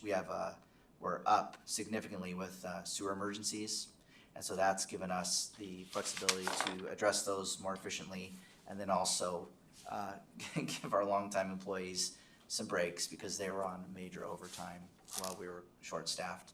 And then on the water side, we've been able to make those really important changes with implementing the lead and copper rule, where we are following up on what our pipes are made of and reporting that to DEC, and then also the backflow prevention rule, where we've been able to implement that program and then gather the data on actually how many backflows we have in the city. So moving to roads, with the numbers of roads that we've received from the state, and that actually hitting the balance sheet, if you will, I'd like to, and I kind of kind of spilled the beans at our State of the City. But if you could all join me on page 117, I want to draw your eyes to the uptick in the miles of paved roads. So when I inherited the budget book, the miles of paved roads had been physically measured. At one point, Mr. Keith Jones walked every road with one of those measuring wheels and made a table for Archie. I'm not sure when it fell out of accuracy, but the number had just kind of been increased slowly over the years based on what was paved or what was understood. Working with the Matsu Borough, with their Prom Reporter and their roads GIS, the actual mileage for paved roads that we maintain is almost 100 miles, as opposed to about 60. And that has to do with things like us taking over Cruzy from the state, and that wasn't really registered effectively. And we'll get into CIPs for those kind of projects, but Lucas is ours, Lucille is ours. There are a bunch of roads that may or may not have been accounted for properly for being our responsibility. And so I'm really happy that we can have a far more accurate count now, because that really helps the metrics on the amazing amount of work that they do every year to keep those up to snuff, or when they're falling behind, we have the accounting of what we need to put in for infrastructure money. The other kind of categories I added was the miles of gravel roads, and there are privately maintained roads, and I wanted those in there because some of them may transfer to us if they are, what's the right word? I don't want to say perfected. They're in a state of incompleteness, and so if the private road is brought up to our standards, then it will, the code says we take it over. And so those are waiting in the wings to become our responsibility. And then I wanted you to know what the length of unconstructed right-of-ways were. And there are a few roads that are platted and ready to be built at some point that, may need funding. And so I wanted some clarity on that for everyone. And then the last thing that I want to include was the miles of separated pathways that we maintain. And those are interesting because they really have to do, so a separated pathway is different than a sidewalk, because a separated pathway is large enough you can drive a vehicle on it. So we send a plow truck or some piece of equipment on top of it versus a sidewalk. And we tend to inherit those along borough or state roads. So Wasilla Fishhook Road, we have a lot of separated pathway. Spruce is of course ours. KGB has a bunch, Peck, Cruzy. There are a bunch of state and borough roads that we maintain the pathways on. So I wanted that metric to be available for everyone. And so those are the big takeaways that I wanted to share before we talk about numbers. Okay, Mr. Graham? Thank you. So Eric, when you talk about adding someone to the roads department, you're really only adding half a person, right? I mean, because you're gonna take that person, and half-time would be airport and half-time would be roads. Yes. Not necessarily 4 hours here and 4 hours there, but over the course of the year, 1,000 hours for you guys and 1,000 hours for airport. So I appreciate the fact that you're kind of ramping up as opposed to diving into the deep end. So. Yeah, absolutely. And what you'll notice is, we work with Cassie to make sure that we keep it accurately split, but the roads team works as a team, and so they'll attack a project. And so they've been very active at the airport as a crew, doing a long overdue brushing on the inside and outside of the airport fence. And then what you see with our snow removal out at the airport is that we have a response time that we stick to. And so we'll have our people out there in the equipment, and then we have a contractor, and we'll keep that support because we've added 4 acres, but we have even more expansion coming. So it's really to give us the surge capacity to meet those storm events. And another question for roads here. Are we short of kind of on-site snow storage? Are we spending an awful lot of time taking stuff to a snow dump like when we look at our parking lot out here, there's a very small snow storage area. When we look at other city facilities, there's typically pretty small, snow storage areas. How much time and energy is spent, moving snow to our snow dumps? I mean, I see the trucks moving all the time. This year it hadn't been a big deal because there hadn't been any snow, but, Yeah. is that because when the facilities like this one were built, snow storage wasn't a real big, and parking, wasn't a real big consideration? Is that just because of the age of our facilities, or because we prefer to haul snow as opposed to, build places for snow? Like, for instance, the auxiliary parking out here, I mean, there's plenty of snow storage Yes. out there, which would meet current code and landscaping and, stormwater. Yep. And that sort of thing. So, is snow storage a huge, removal of snow to get to snow storage, is that a huge issue for us in a typical year? Great question. So, it's kind of a two-part. The smaller the lot, the tighter it is. And so these downtown parcels are very small, and so they don't afford much snow storage. And so this school, of course, didn't have snow storage taken into account when they built the school and then paved everything that wasn't the school as a parking lot. So, for instance, we'll have a pile here that fills up a parking lot, we run out of space, we'll move that. I would say that moving snow from our facilities is a very small fraction of actual snow hauling. Most of the snow hauling is because there's no space on the sidewalks to store it anymore. So we'll plow the street, it'll go on the sidewalk, we'll push it off the sidewalk as far as we can. We know that it's impactful to those property owners, and it violates our code basically for us to dump all our snow on their property. So we'll have a surge area on the sidewalks, but now we don't have any pedestrian walking space. And so when weather allows and catching up allows, then we go through with those snow blowers that we purchased. We bring in our contractor and we load their trucks, and then we take that to our snow dump. And that has to do with just the fact that our downtown core is very compact, and that we don't have the right of way behind the sidewalk for that extra snow storage. The back of sidewalk is the property line, and if it's reasonable for a property owner to say, you just covered my property with snow, don't do that, because we say the same thing, keep your snow on your property. And so most of the snow hauling is because we don't have any space behind the sidewalk for snow storage. So it's not really an additional expense, it's just something that as long as we're out moving snow, we move it from the Yes. municipal facilities. For our municipal, I can't talk, yes, that is a fraction of the moving cost, yeah. Any more questions? Madam Mayor, Mr. Crafton? thank you. Since we're talking about what's getting done here, completion of pavement striping downtown area.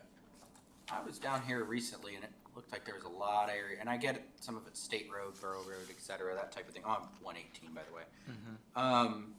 And then we're putting in another 150,000 for road. Sorry, I know I'm jumping to CIP again here, but it just, because it's in front of me here. You wanna talk about striping? Yeah. Yeah, so, we hate striping, and we hate it because we're terrible at it, and we're terrible at it not because of a will not to be good at it. Our striper is the worst, and it The is. equipment you're saying? The Okay. equipment is the worst, and so everyone's like, were they drunk? No, they're not drunk. The trouble with striping is today's, the right technology means that piece of equipment is extremely expensive. And so our goal is to be able to hire a contractor with the right striper to come in and do it at night, and do it when there's no traffic. We don't have a night crew, and so they are trying to do crosswalks and yellow lines early in the morning or late in the evening and not be in the way of the public, when a normal striping company works all night. And I don't know if you've ever seen them, but those guys are amazing. They drive so fast and they just Seen it. knock it out. turned around. I'm like, I'm not going through there. Yeah. I know They what's are gonna happen. they are the pros, and so our goal is to have a striping program where, because we know our striping doesn't last very long, and the stuff that the states puts down actually requires that they grind a groove in it. So they grind the road to leave it lower, then they squirt this super thick, I think it's called methyl methacrylate. It's very special, and it lasts a long time because they actually indent the road so that they don't peel it off the first winter. We don't use that. It's a hazardous material. We don't have the equipment for it. We go with the old standby that wears away within a year. Literally paint. What's I that? said literally paint. Literally paint, yeah. Get it through our suppliers. It's kind of hard to get because everything's hazmat shipped up here now. But our goal is to divest ourselves of physically painting and then have the contract set in place where we say, we need these roads done. This is the length. It's usually by a linear measurement. Here's what you need to go do it. And then that would free up the embarrassment and our staff to do the other things they're good at. So that's not gonna fall under the roads budget anymore, that's gonna fall under CIP, that might go to, Well, and that's working with Cassie on how we track that, because it is gonna be a contract. It is going to typically be large enough of a contract that it goes through CIP. if I could continue, Mayor. It looks like now in repairs and maintenance, we're putting in quite a bit for that steam thawing, $20,000. I mean, I know this year was a weird year because we didn't have as much snow, a lot of more warming and cooling. Are we expecting that, is this just gonna be, hey, we know this has become a problem, let's just start making sure we've got money for this going forward type of Yes, thing? correct, yep. It's very much like what we've done on the sewer side where we have, money set aside for private septic trucks to come help us out when something's too big. We have tanks that are too big for us. Now that we've had a septic truck issue, we need them. So this is providing that outside support. We don't own a steam thaw, and so we've had some major glaciation issues this year. I assume that next year we'll have similar issues, and so this is the avenue to bring them in for support. And would that fall under a contractual service, cause we're contracting outside the city to do that? Instead of, cause we're not technically doing it ourselves. Right. Yeah, what do we have under? It's under repair and maintenance. Yeah, and that's something that we've been working on with Cassie is to fine tune those How, where locations. that's gonna end up at, cause it's something new. Okay. Well, I'm glad to see that we're preparing for it, you know, I'm glad last year we said, hey, we're not spending it on snow storage and snow removal, so we've got the money to just move over and utilize it there. If I could continue up, go for it, Alina. Madam Mayor, no, just to Eric, when I left on Monday night at Speed Expressway, it looked like we had an emergency pump, cause that We was a did. guy working beyond his hours, and the truck itself was a subcontractor. Yes. Yeah, And so we must already be subcontracting for the truck that's already down? yeah, well, actually, no, when we were talking about the 2001 is when the 2001 truck quit working, so the brakes wouldn't unlock. So we got the emergency call at Speedway, and so we had that agreement in place, and so the response was, I better call Alpine out to come help us. So the timing was impeccable. It was good, right? Yep. Wait, sorry, clarify. So we were talking about a truck potentially breaking and it broke that night, is what Yes. you're saying? Yeah, we were talking about how we were living on the 2001 because 2017 is down, and that night while we were talking on it, it couldn't leave the bay because it had a brake issue, and we had to call out the contractor. Karma will bite you That's your every fault. time. You talked about it, right? Listen, I gave the option, I said, we need to be subcontracting if the one truck can't hold up for the two trucks. So it wasn't. I said, suggest the subcontractor, and they said, yeah, and then lo and behold, on my way home, sitting at the light, look over, you gotta be kidding me. And yes, I took a picture. Be on the wall here. Yes, I wanted to blow it up, send it to all of you. Mr. Crafton? Thank you, Mayor. I want to jump to communications here. So we've been spending roughly 7,000 per year. Last year, we had said we'd do 8710. Halfway point, we spent 12,400, and now we're only needing 8,300. Like that, numbers are all over the place there. I'm just trying. Was there something that was just odd that came forward for that one? Yeah, that's a great question. What was that? Sorry, Communications. communication. Sorry. Do you know what it is, Cassie? I know what it is everywhere else.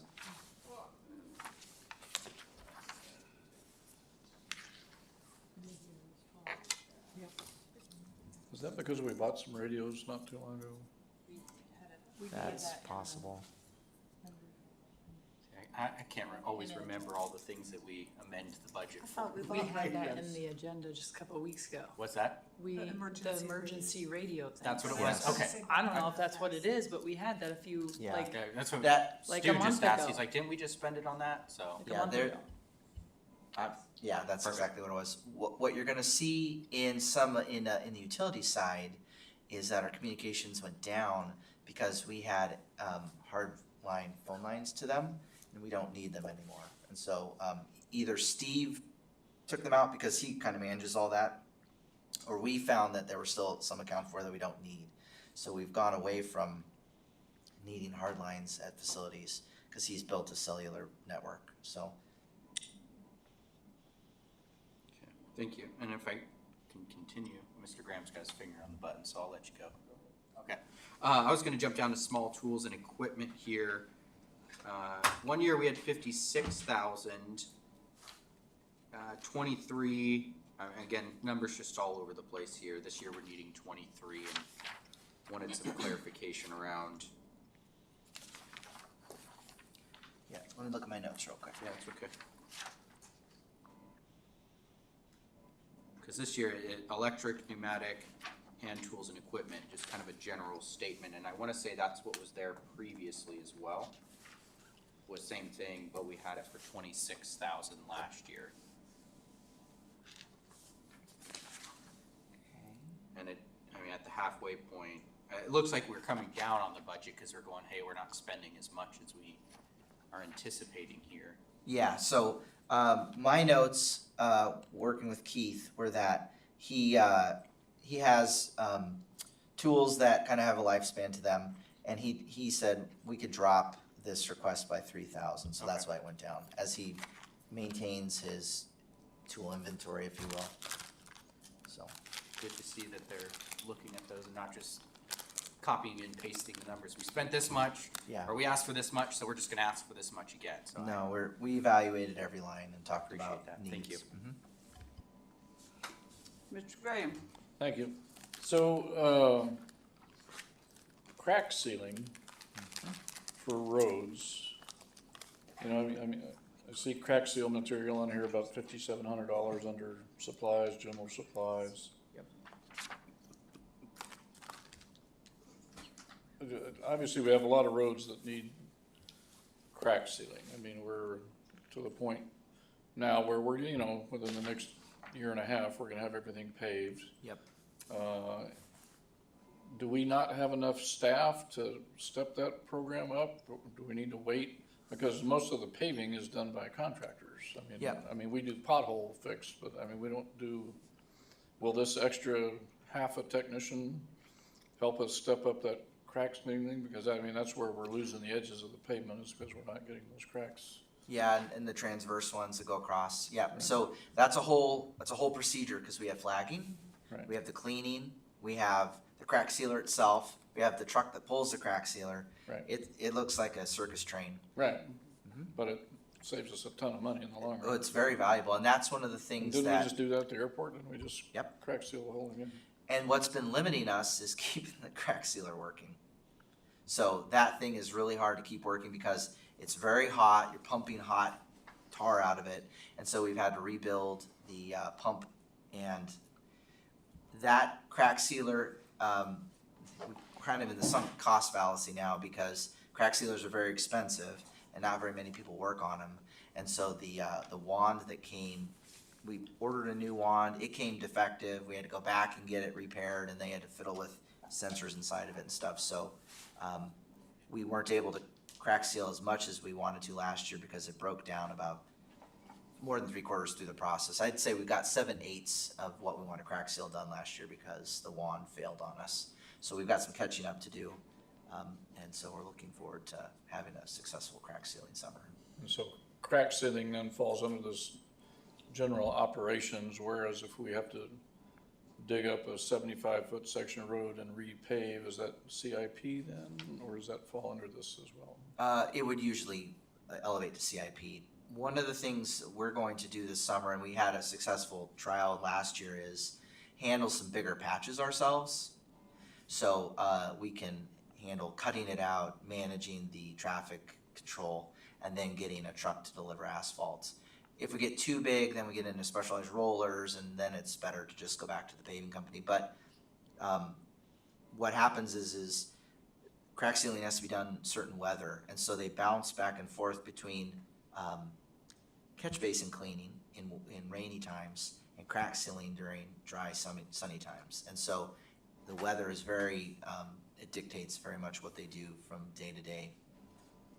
And so getting that started each day is kind of a pain sometimes. So for this year, those bigger patch repairs are gonna be CIP projects, but in the future, they will probably. No, I fall under think this. the bigger patch repairs are gonna be them testing their ability to see how many they can do on their own. What we need to do, what I need to do with our engineering department is build the,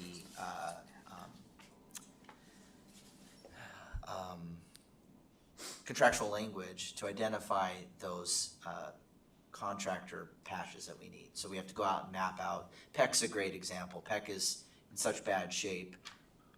We're kind of stuck between, do we put out a larger project where it's a mill and pave, or do we say, you need to do 50 feet of this, which is way too much for our crew, and then have the right structure for a contractor to come in and do that for us. There's just legwork we have to do. Ms. Rubio. Madam Mayor, thank you. So kind of like the striping rodeo, this crack seal, have we looked into subcontracting that out instead of relying on something old like our? That's a great question. I'd like We to see haven't yet. We I'd like were to see- we were like, if we sub out something, would you rather sub out? And they said, please take striping from us. So, I but would love to see that. Yeah. I'd love to see what the breakdown is on that. Great. Because if we're just gonna pour money into a machine that's, Yeah. it's the liability and everything else that goes along with that, it's not what we want. Right. I would think that subcontracting would be a better option, Yeah. for sure. As long as we can, and that's where I agree completely. And I want to be able to put out the right size package that we see that value. Right. Yeah. Right. Any more questions? Okay, we are moving on to page 126, which is property maintenance. Madam Mayor, It's 8:11. We're leaving here at 9 o'clock, so you better get to asking questions in a hurry. I'll talk less. Talk fast, Derek. Yeah. Madam Mayor, if I could. Yes. Thank you. Page 124, increased training related to asbestos. So you said you've got a significant budget increase, covered that. I know we talked about some of the safety stuff before, but is this going back to the safety coordinator thing? If you want to speak to it. Yeah, with the fact that it exists in the building, in the walls and the ceiling, and this is our, this is where we work. Part of it came from the OSHA inspection too. They said, you need to make sure that you have them increased in their training. So it'll be a yearly training requirement to appease OSHA for having this in our facility.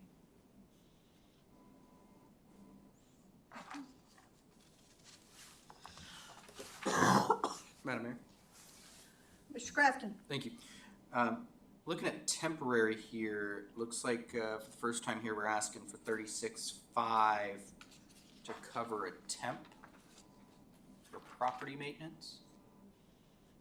Oh. Yes, right. So,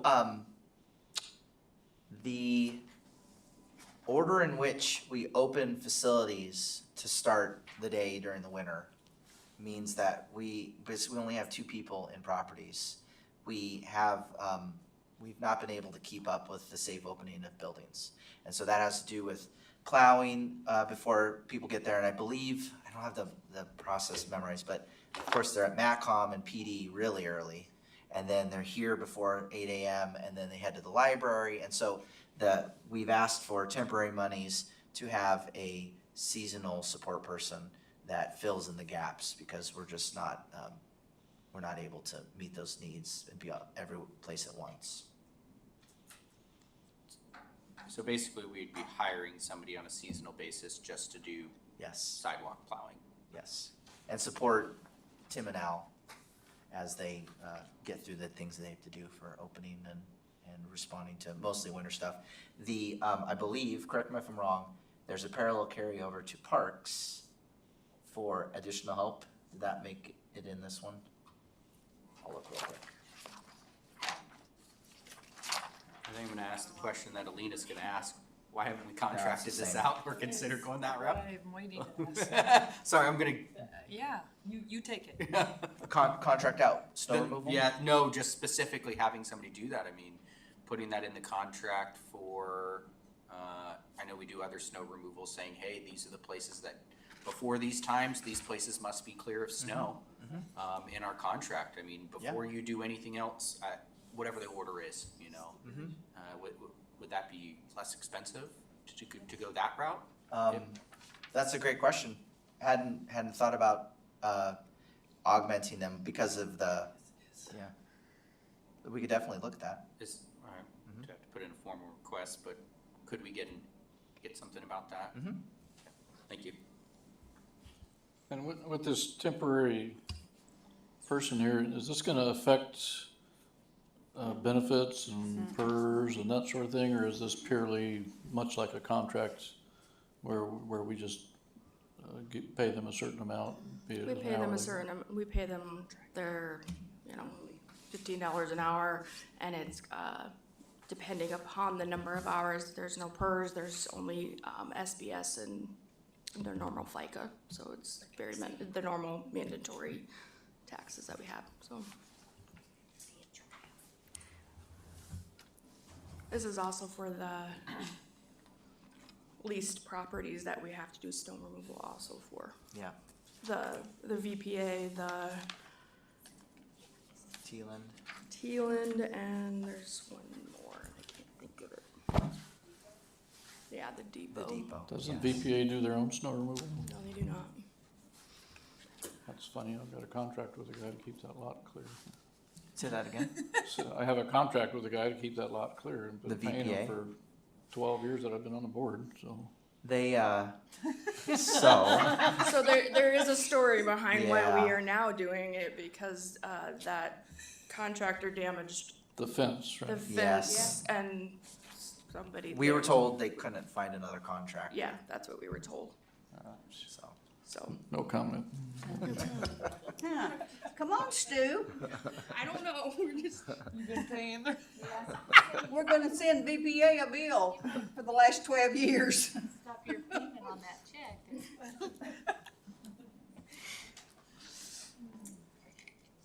Okay, any other questions? Mr. Crafton? Thank you, Mayor. Jumping down to staff development here. So, looking back a few years, we've spent $3. Yeah. Yeah. You didn't do that well that year. Yeah, that's I don't know how you spend $3 No, with staff development. So last year you asked for 26.5, and some of those things are still on here. I see the big one is that, and the asbestos training is looks like it's the new big one here, which is a bulk of that funding. But what the interesting thing is, we haven't spent anything yet this year, and some of the ones that were there last year are here still this year. Cassie's like, I'm ready to answer this question, go for it. Should have talked longer. So what happens is certain positions within the city have to have CPR, the different trainings that we have, and sometimes what is happening is there are classes that HR will put together. Yes. And they will have it, and we can, as a city, sign up for. And then there's times when people run out of their CPR training and they expire and they have to have it in their position, so they have to take a class outside of that HR class. HR pays for those CPR classes, so it's kind of their safe net to say, in case HR does not get those classes in and they can't get into that class, then they have the money to go to Red Cross or whatever the case may be for whatever training they need for that. So, wait, I thought you said HR pays for it, so, If they'll set up like a contractor and say, Yeah. we've got 12 seats, send to everyone. yeah. And so we'll do that and then not spend that, and it rolls back to the general fund if it doesn't need to happen. But like Cassie said, if we have to send, if that doesn't work for some reason, or it's not soon enough, some reason we can't do the more cost-effective way, this is for that individual training. And a lot of times it's new staff, that's usually where we end up getting that kind of crossroads where we'll Gotta get send new one staff. person One somewhere for person one needs it thing. versus 12 people. One of the things we did with CDL is we had the instructor come up to us, said, drive out here, we got 4 people that are doing this, and then he stayed in the valley and they just switched, and so that guy rode around the valley for 8 hours instead of sending everyone into Anchorage and having all that travel time. So we try to bundle as best we can. So it's, again, just one of those safety net ones where it's like, hey, we'd rather have the money set aside just in case this Yeah. comes up. Yep. Okay. And another one real quick while we're here. I wish I would have grabbed the contact information. I met somebody, I jumped on general supplies, flag, state, city, and federal. There was somebody here recently I met that was they were giving away flags. It was a specialized program where they were trying to give away state, whatever flags you really needed. And they were the nice ones that had the little rings on it so the flag doesn't wrap around the pole or anything like that. So more so just something to look into. I wish I would have grabbed the contact info, but I met somebody that was basically giving them away. And actually what made her talk to me was she was wanting to help us replace the train depot flags. And then I was sharing with her, we're already working on trying to do that. So just something, I don't know if you guys want to look into. There's some programs out there where they're giving away flags essentially to cities, so.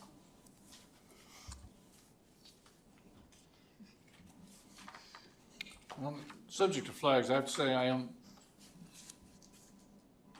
won't say disappointed or distressed, but concerned that we're really not maintaining our flags very well. I mean, I know we get a lot of wind, and it's tough on flags, particularly printed flags as opposed to embroidered flags, but,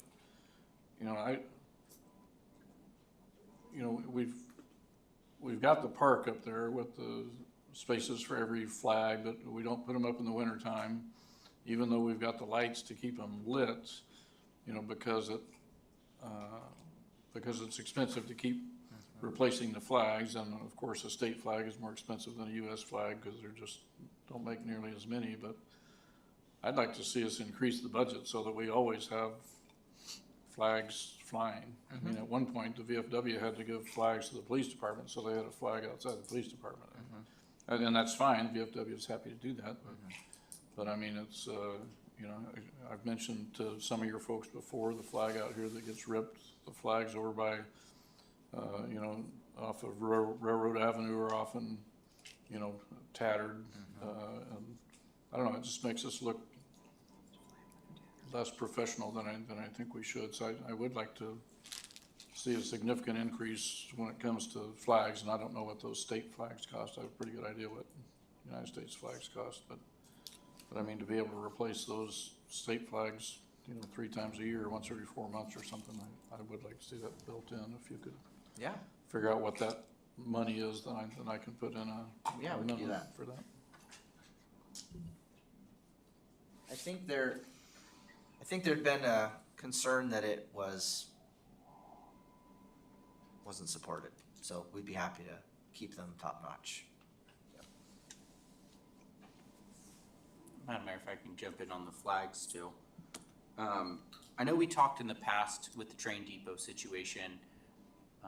pulling the flag down from off of the train depot and then putting up flags for the city and or city, state, and federal or American flags at the train depot. I think part of the conversation was removing the ones that were above the city of Wasilla retaining wall sign right there and moving those over. Yep. Where are we at with that project, or is that wrapped up in the master plan of the train depot, which I know is being worked on? No, well, I mean, our plan is to salvage those, and we are mobilizing to get them. We have to get them down before DOT tries to take them down. Steals them. Yeah, steals them, yeah. So no, that's on our radar, and it's gonna happen this summer. They probably, I don't intend them to be installed right away because of what we need to do for the depot master plan, but we're gonna salvage them so we can, yeah. And plan is to put city of Wasilla, state, and There's 2 flagpoles. I know we only currently have 2, but is there a plan, I guess, to put up a city of Wasilla sign or a city of Wasilla flag up there as well? My intention was just to reinstall the 2, but that's, And if I recall, when we made that City of Wasilla flag, which was, I don't know, 9 or 10 years ago, it was designed by a high school student or something, I mean, and we made like 3 of them, you know. I mean, it's, I think there's one here, that there might be one in the mayor's office, and I don't know where the other one is, but yeah, it's not, That way, there you go. Say City of Wasilla. it's not, Oh, okay. it's not something You that would want our be logo, easy maybe? to do. Yeah, that's what I was I thought it was the thinking. Mocha Moose flag.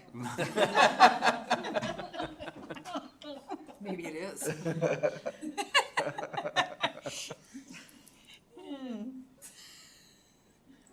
I mean, to me, if it's kind of the city center spot, you know, and if we got the train depot and everything there, I might be interested in saying, hey, whether it's the logo flag, the one with the logo on it, I mean, that's not a terrible one if that's gonna be our new city flag, I mean, No, we're not putting that one down. I'm just saying. I personally would like to see a third of the city logo one up there, basically, or city seal, essentially on the flag up there. If I may, you can't make, that is the city, right now, that's the city flag. Yeah. We can't just make the logo the city flag, in my opinion. I mean, right, wrong, or indifferent, unless there was some formal action, and then the logo would become the city flag. Just watch me. I'll do Yeah, it. yeah, we can, it's just an ordinance, I mean, Yeah, it put was the- adopted by city ordinance, seal, it but can be then repealed I by think it was ordinance. adopted, I think it Something was a else. kid, Yeah, yeah, no, it was adopted, I was on the council when it was adopted, so, maybe by resolution. resolution perhaps, yeah, okay. Yeah, I would recommend formally, you could put up the logo, but that's not the city flag. Yeah. I think we should get a Batman logo and shine it. C-O-W, cow. Yeah. Lots No. of options. No. Okay, any I'm more voting on questions, guys?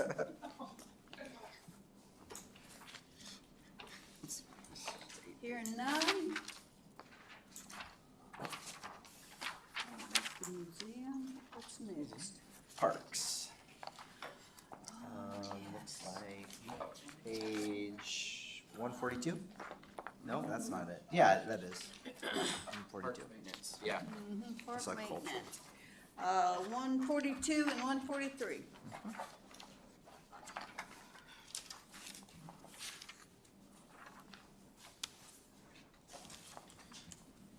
So one of the things Scott talked about was cleanup week. We do have a little money that we help with in cleanup week because of, there are some bags, like Mr. Graham alluded to, there are some bags that we just pick up because they're left on the side of the road. And I fully support that idea that we reenact or pick up. I've seen that in other communities. One thing that down in Juneau, they have litter free, and it's a volunteer group. But they hit the streets just as hard as Wasilla, picking up trash and leaving the bags and then having people come and get them. So. Let me say one thing. Church on the Rock always comes and does I believe it's on a Sunday. They come and they work in the parks and do cleaning up and all of that. You might want to think about coordinating with them to see if that's a possibility. I don't know. Yeah. I think there's a lot of avenues for volunteer groups to join us in that mission. Okay, any questions? Madam Mayor, Kathy? uniforms and clothing, why such a jump? let me look at my notes.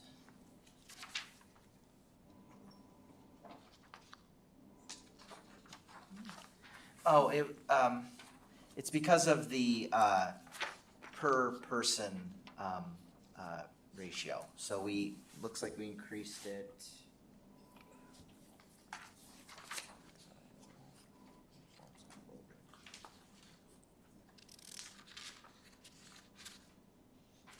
Yeah, so we have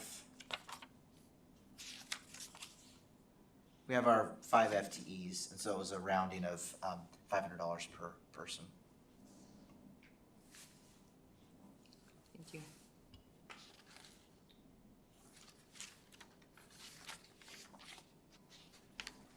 I noticed you talked about increased vehicle repairs, for significant changes, and we've been talking about, the vehicle fund, vehicle replacement fund. Are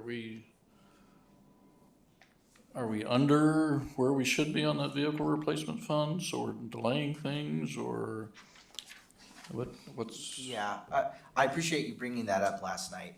Our goal is to get the bandwidth to put together the fleet management plan that we've both wanted to have.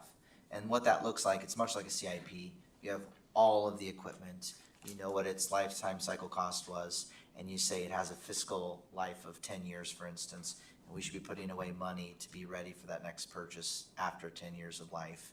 We have a history of handing down vehicles. Parks is the hand-me-down vehicle home because of all the temps that we have every year. We're not gonna go buy a brand new pickup truck and then have an 18-year-old Parks temp drive it. So it makes complete sense to bring the pickups that still run down to the crews that keep our parks clean during the summer. But they end up costing quite a bit. And so what you see in the vehicle funds was we had light vehicle repairs. That's not through the fleet. And we didn't have enough monies for heavy equipment like our, they have the skid steer, and they have some other equipment that's not light vehicle, and it just didn't have monies put aside for the regular maintenance that comes up through our use. And then parks maintenance includes the weed whacker for the lake. What's that thing called? Oh yeah, the weed harvester. Weed Yep. harvester thing. Yep, So, our floating combine. so we've got the money is continue to be built in here for this year, because it seemed like last year it didn't operate nearly as much as it did in previous We years. had a hard time finding an operator. So our intention is to have the full staffing, but poor Jess has one of the chief has it bad for recruiting and getting people to stay, you know what I mean? Jess has the most, except for maybe the Menard, he is in hiring mode for the next 4 months. Because he'll get them hired and then they'll leave. They're young people, they're flexible, they'll go somewhere else. And so he is in a constant revolving door of hiring people. So that's one of his struggles, is keeping us fully staffed. So the operator for the weed harvester is a full-time city employee, or is It's a temporary summer employee. temporary summer? Is there an opportunity for job share or something like that, or, With you've got somebody that will do it Monday and Tuesday, and somebody else that'll do it, Wednesday and Friday, or?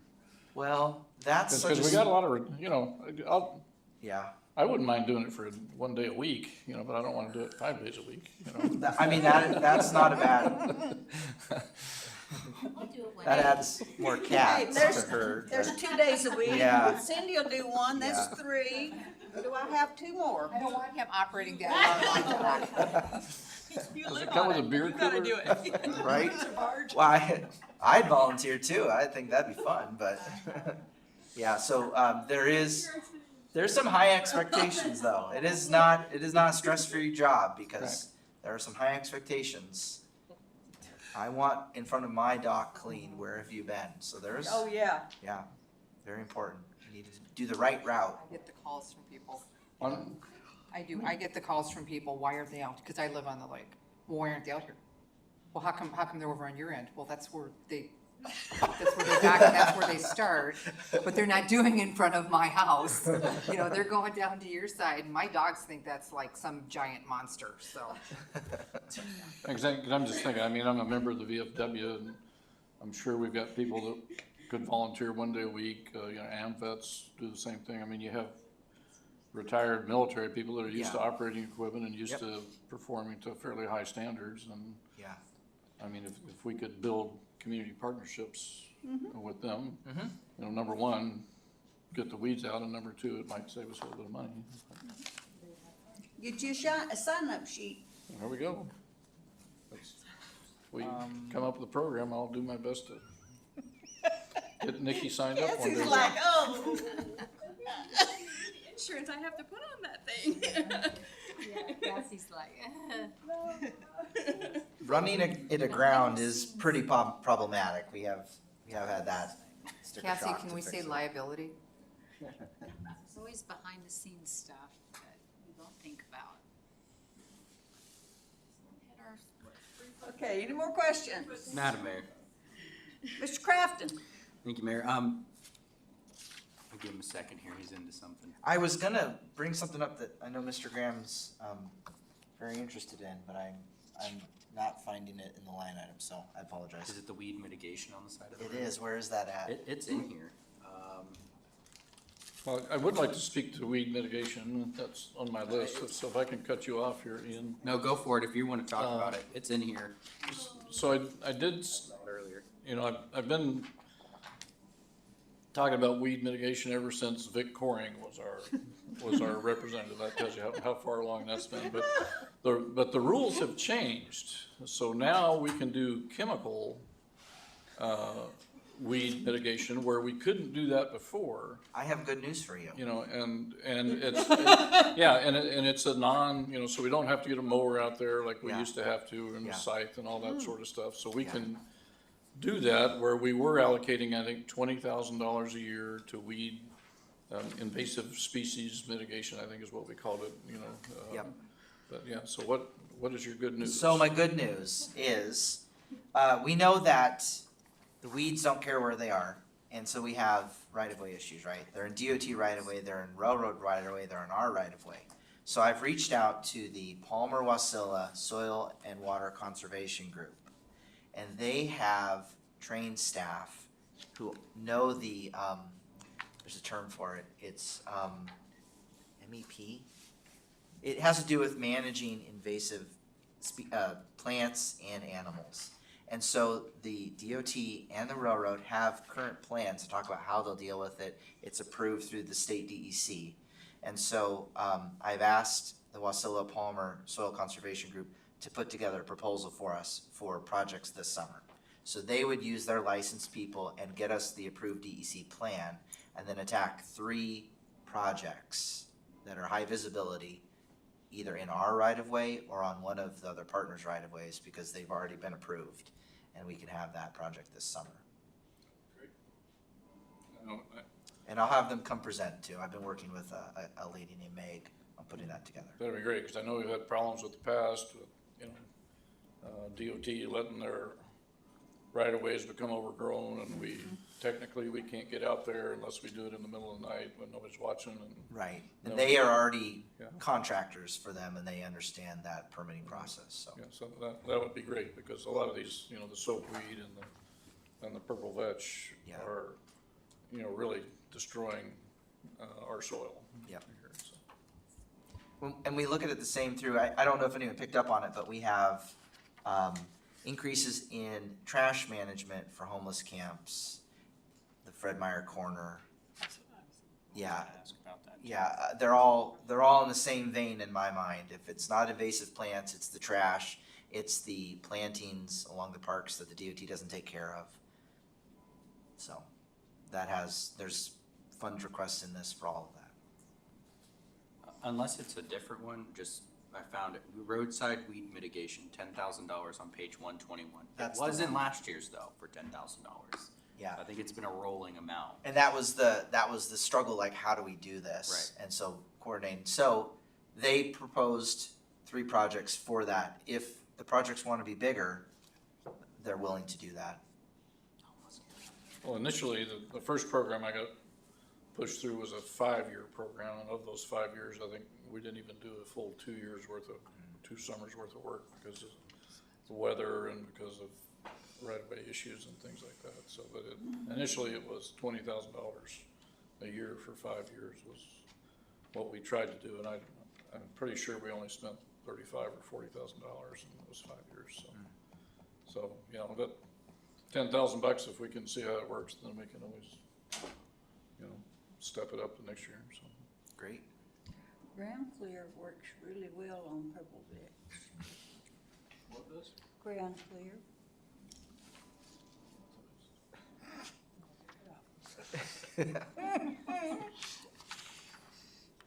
Madam Mayor. Sorry, jumped off the cliff there for a second. Eric, temporary, remind me what's the ALPR one? Maybe we talked about Oh it. yeah, LPAR. What is that? That is the program to have youth come out and help clean. Okay. Yeah. So we're not. Alaska Litter Patrol. Yeah, Oh, Alaska we Litter just talked Patrol. about it, okay. Yeah. I just couldn't remember. And so those are young people that have a supervisor, chaperone, and so they muster every day at the park shop and load up and get driven out and help keep it clean. Awesome. And then temporary and overtime, looks like we're having a decrease in that, which is unusual. It looks like is looking at temporary first, let me ask you that. That looks like it's strictly because we're just not using as much, maybe? Is that where that's at, or? It's the 3-year average. Okay, so we just said, hey, we're not solely needing as what much. it is it's the same 3-year average that we do off of. Truthfully, it's because we can't keep a full team. Yeah. I mean, seasonal work, like you said, It's hard. they're seasonal workers. They come and go. They grab the work where they can and take it. Yeah, and we are feeling that pressure on the pay scales. So when Target is paying $17 to $20 an hour, they're going to Target, you know, they're not wanting to do outside labor like that. So we're feeling, it creates a lot of work to have that turnover. And then overtime as well. That tends to be call outs for things. So there's a lot of support on the park side for the property maintenance. There's a lot of support during events, snow events, weather events. Getting called out for things that happen in the middle of the night.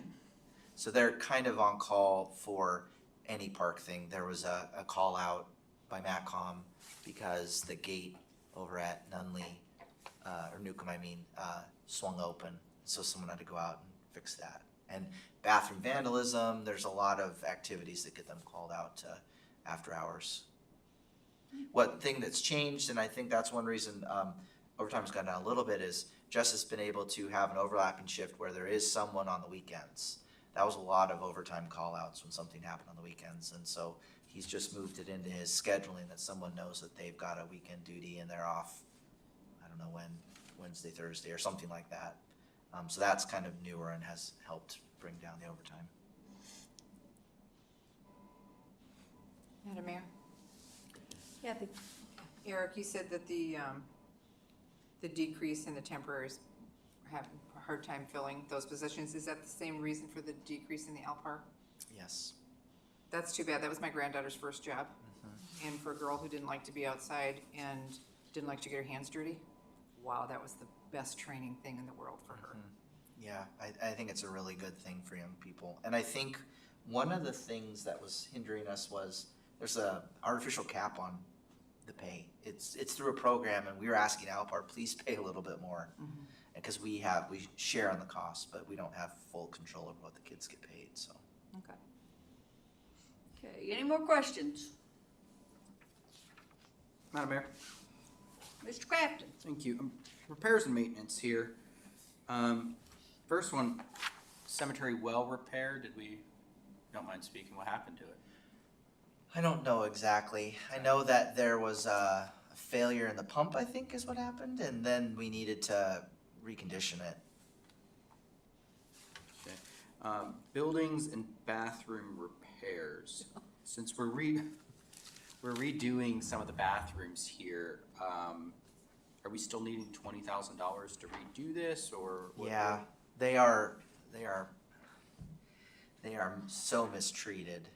So are you speaking about the new bathrooms that we just ordered? for the- Not necessarily the new bathrooms, Okay. but I know we were redesigning some of them and everything, Yeah. and so are the new bathrooms coming in supposed to be future-proof, so we shouldn't have to spend as much in repairs, or are they just Well, gonna get abused just They'll- as hard? They'll be mistreated as well. Okay. We've done a lot to spend the funds for longer lasting fixtures, but the new ways that come up to damage them it's still amazing. It's really sad how badly they're treated.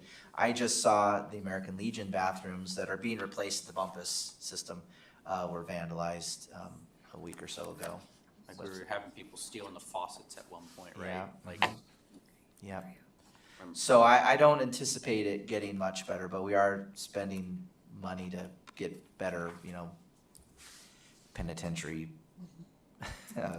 quality toilets, which are not fun. They're cold. You do not want to sit on a stainless steel toilet when you flush it. That is glacier water.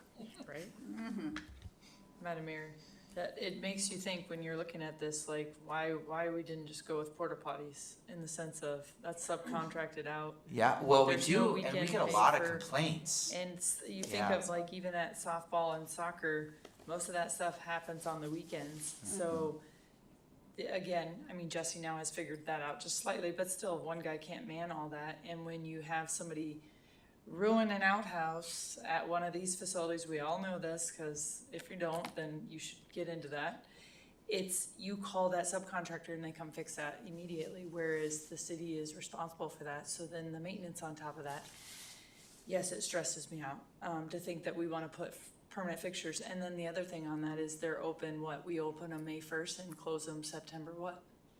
So they're only open that short amount of period of time, and we pay for that. And so, in my eyes, I'm a subcontractor visualizing. I would put 17 bathrooms at those locations, you know what I mean? And really you're hauling them in for the weekends, especially with the Bumpus ball fields. And so it's just, yes, it's concerning. We are going out to bid, I think it's actually out right now for, porta potties for next year because of we've had a significant price increase for them with our current vendor, so there's an RFP that's out for that right now, so it should be coming. Yeah, so I think we're gonna see escalations in every choice, and then it comes down to, what the will is for the style of facility. We don't open some of the park bathrooms until we've got all the staff, and we get a lot of complaints, cause the public's pretty upset that there's only porta potty access when they wanna use a non-porta potty bathroom, so. Madam Mayor, and we lock them at night. Yes, because And of the so, homeless it- sleeping yeah. in them, yeah. Sleeping on And we had to go to non-alcoholic hand sanitizer because they were drinking the hand sanitizer. Yeah, but they still tear them off the wall. I know. But if you think of that, if that's a subcontracted porta potty, that's not our responsibility as a city. We just tell them. Yeah, they take But- care of it. Yeah, no, But but- they increase the cost, like Cassie said. And we also, I know, but that cost doesn't outweigh us maintaining it. We don't know. there's a Oh, yes, we do. KPI. Look Yeah, at there's it. KPI. You're right. We hear, for instance, families with kids are like, I can't, my toddler's not gonna use this porta potty. And what do I do with my kid when I need to go in with them and I got the stroller? And so there's pluses and minuses on both, for sure. Mr. Graham? So Eric, one of the concerns that we've had over the years, which has become more and more chronic, is water quality at Lake Lucille. And I live, or not Lake Lucille, where's my line here? Yeah. Yeah, like So- the yeah, Lake yeah, Lucille? Lake Yeah, Lucille, yeah, right yeah. here. Mhm. So, I was thinking drinking water I first. I live near Carter Park, Yes. and I walk my neighborhood in the morning, not because I'm nosy, but because I like to get exercise, and that's an easy way to do that. So you've got Carter Park, and then you have a couple lots, and then you have a boat ramp, public access ramp, for the lake there. And all the time, we see people pull out onto that boat ramp and empty their bilges right there on that boat ramp, and it just drains straight into the lake. Is there I know at Big Lake, they've got these, pull-out pads, which are, full of gravel and other things where oil and things settles out. I don't know exactly how they work, but I mean, would a project like that fall under parks maintenance, or would that fall into like CIP, because there'd be some excavation and some filling of gravel, or how would that work? Because at some point, DEC is gonna say, hey, you Yeah. need to do something. Yeah. That's a great question. I'll think about that. Our parks crew is very capable and talented. I guess it'd grow, if the size grew large enough. I think, Cassie, what's your kind of operational number where you wanna see CIP? 25,000 or more. Yeah, so it depends on how big the project is. If it stayed under 25,000, the crew can do that. If it's bigger, we end up capitalizing it as a CIP. And yeah, I realize this isn't the budget thing, but I'd appreciate if you'd look into that. Yeah, definitely. Okay, any more questions?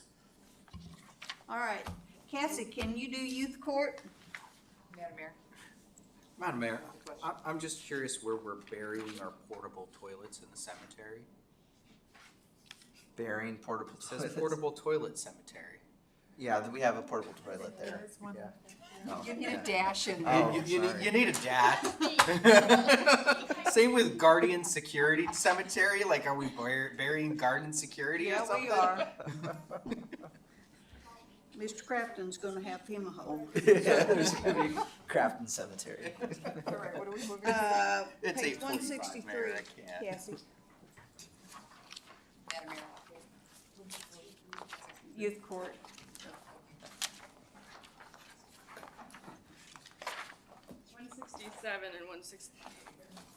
One sixty-seven, 168 is Oh, sorry.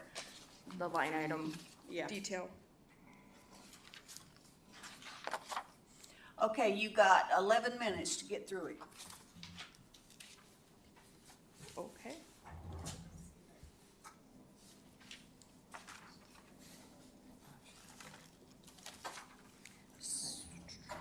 Madam Mayor? Well, she's looking, just a quick question, and I'm sure she's got the answer right away for me. Under travel, with, the bit of the increase, with that 12,000, is any of that 12,000 covered by grants? Yes, Okay. almost all of it. I just wanted to make sure that I was reading that right. Wait, in it the fluctuates because of where they have that conference at, like this year where you'll see the mid-year, that 14,000, it was in Kodiak. Next year, they're going to Nome, I believe, is what the last I heard, so it varies where they're taking them to and how many kids will be going. And so the youth court grant, which is the 65,000, is what we get from the Department of Health and Human Services. And then, the kids pay a user fee, class fee that they pay, and then there's, she also goes out for donations, and then I believe this year, for next year, she is applying for a few different grants with the Matsu Health Foundation, and there's one other one. I think it's it might be MEA, I don't know. It's Matsu Health and another one, I'll have to think about it, it may actually be in here, but anyway, she goes out for grants for travel purposes also and other supplies that she needs for that program. And then we do the $25,000 planning grant transfer, that is also part of our, kind of our match that we are required to have for the youth court grant. Okay, and could I follow up with Cassie, the comment on page 165 about the long-term funding of the youth court program, can you just speak to that a little bit? So, as we all know, it's got a lot to do with the legislature and whether or not they will appropriate the funds, the legislative grants that they have there. And so it's always a long-term concern with that. The $65,000 is continuing to be the same amount year after year. And as we know, where we have that position, the probation officer is part of the WPDA union, and so it has its COLA increases and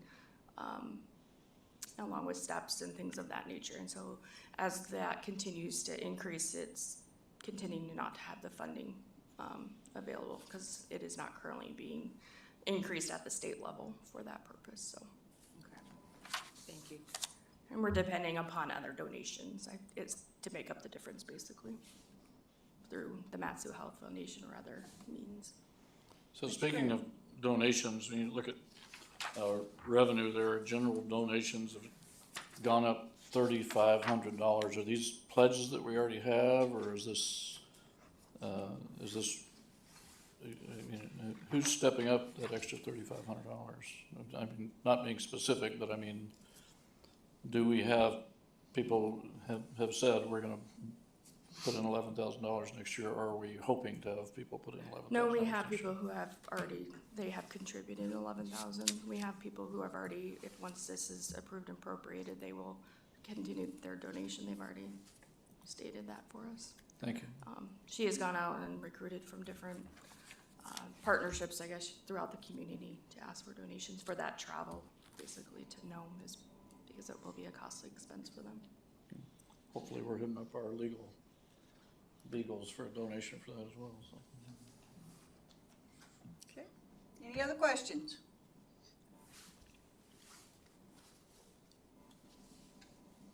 Hearing none? Okay, I need a motion to come out of the committee of the whole. Madam Mayor, I did have one that I thought of going back to roads real quick before we're done. Sorry, I was waiting on youth court being done. Page? Jumping back to roads, I'm trying to remember where roads are at now. More of a general question. We had somebody come by and when we had the tall grass along the railroad, they basically just said, mow the grass, we'll back bill the railroad company.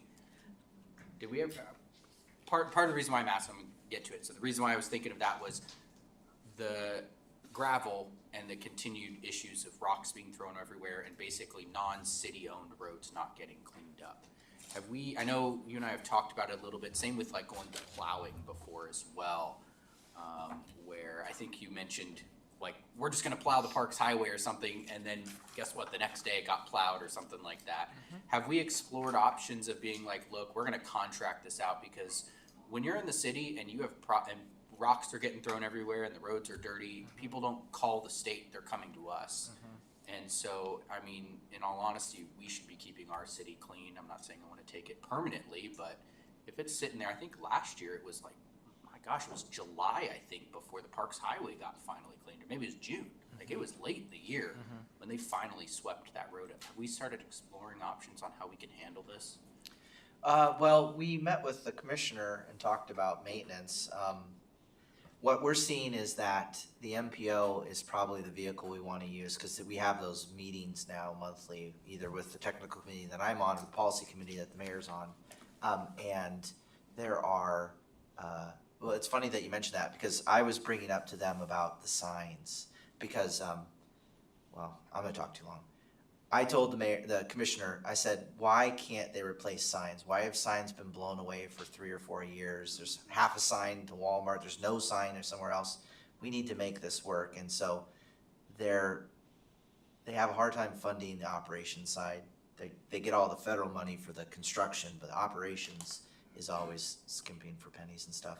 And so one of the things I think is gonna happen is, through our position in the MPO, we can say, hey, we want to lead this, but the MPO needs to be a funding mechanism. And so there's 3 projects we're talking about right now. Figuring out where all the street lights are so that they're safe streets with lighting. That's gonna really help us, because we've got a lot of lights compared to the borough and the states kind of staying out of it. The sign accounting, where all of our signs are, they're good enough. And then the third one is,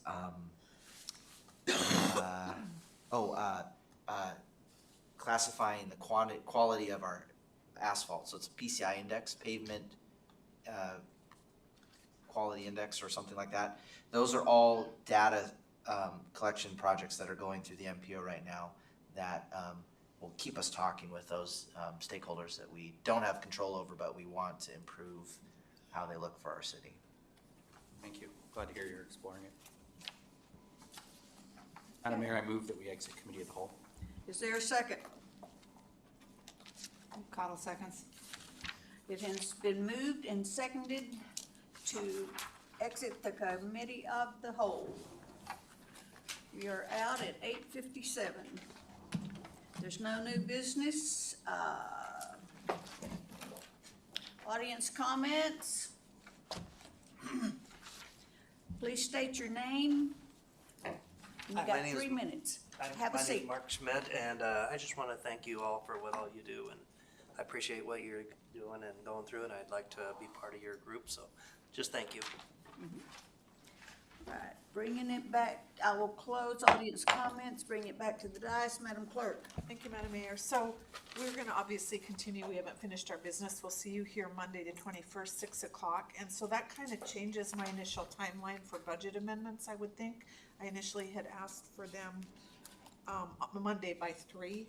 So just keeping that in mind, we have budget meetings scheduled all the way through May 6th. So this slight delay may shift our timeline. So, yeah, don't feel pressured, I guess but if you have some that you are sure about, get them to me, I'll get them to the finance director, and we can begin that process. So, that's all I have, Madam Mayor, thank you. Okay. Councilmember Crafton. Thank you, Mayor. Question for the clerk real quick here. So with that in mind, on next meeting, so 28th, we're gonna open public hearing for the, budget. Yep. We close it on the 29th, and that's really when we're amending it. I see we have a meeting scheduled, or not scheduled, but on our little calendar here for the 1st. Was that budget or is that something else? Budget, yeah. So is that a continuation if we didn't complete it on the 29th? The plan was to continue on the 1st? Correct. So the 28th, you're gonna have the first public hearing. Yep. We'll continue it, so mayor Yep. won't gavel it out. 29th, take more public testimony, then close it. At that point, main motion to adopt amendments are in order, and you can continue to work through it. Under our current calendar, we do have that it's adopted by May 6th, but more meeting dates can be added. We just have to factor in notice requirements, and I'm gonna defer to Cassie. It has to be adopted by June 15th, I think.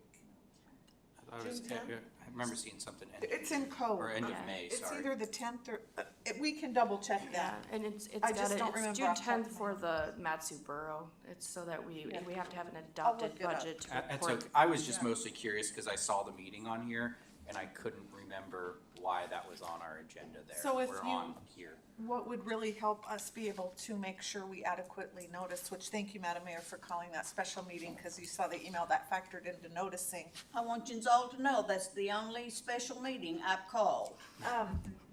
Let me know if you think you want one at least, because we can always cancel, but it's harder to get one noticed now with the newspaper and their deadlines, so kind of keep that in mind. Does that make sense? Yes. Otherwise, thank you, staff. I know a couple of you still gotta come back here and finish it up. And, thanks for sitting through it. I was on this side and I sat through these before. It is honestly very difficult because half of what we're talking about here kind of goes right over your head at first, but you start to pick it up. So thank you all. We'll see you Monday, and very, very good conversation tonight. Councilmember Rubio. Thank you, Madam Mayor. Great job tonight, nice presentations by the ones that did present, and look forward to Monday night. Councilmember Graham. Thank you, Madam Mayor, and thanks, staff. I always enjoy the budget meetings because you're well prepared, able to answer questions, and it's a pleasure to see that. Also wanted to thank our visitor for being here today. I'm glad you signed up to be considered to be a council person. It'd be an interesting process, and if you survive this meeting, then you can probably survive just about any of them. So thanks, everybody, for all their work. I appreciate it. Councilmember Cottle. Thank you, Madam Mayor. Ditto. Thanks, everybody. Councilmember Velock. Thank you, Madam Mayor, and thank you, staff, again, for all your hard work, and we will see you Monday. Okay, it's my turn. Thank you to the staff. You guys do an awesome job when it comes to your budget. I appreciate all the hard work you do, because you know your most important job is to make me look good. So, anyway, Thank you, council. I think it's been we've had two good meetings, as far as budget's concerned, so. Anyway, Monday night will be another good. Yep, and real quick, finance director was absolutely correct. Per code, budget must be adopted on or before May 30th. Okay, with that.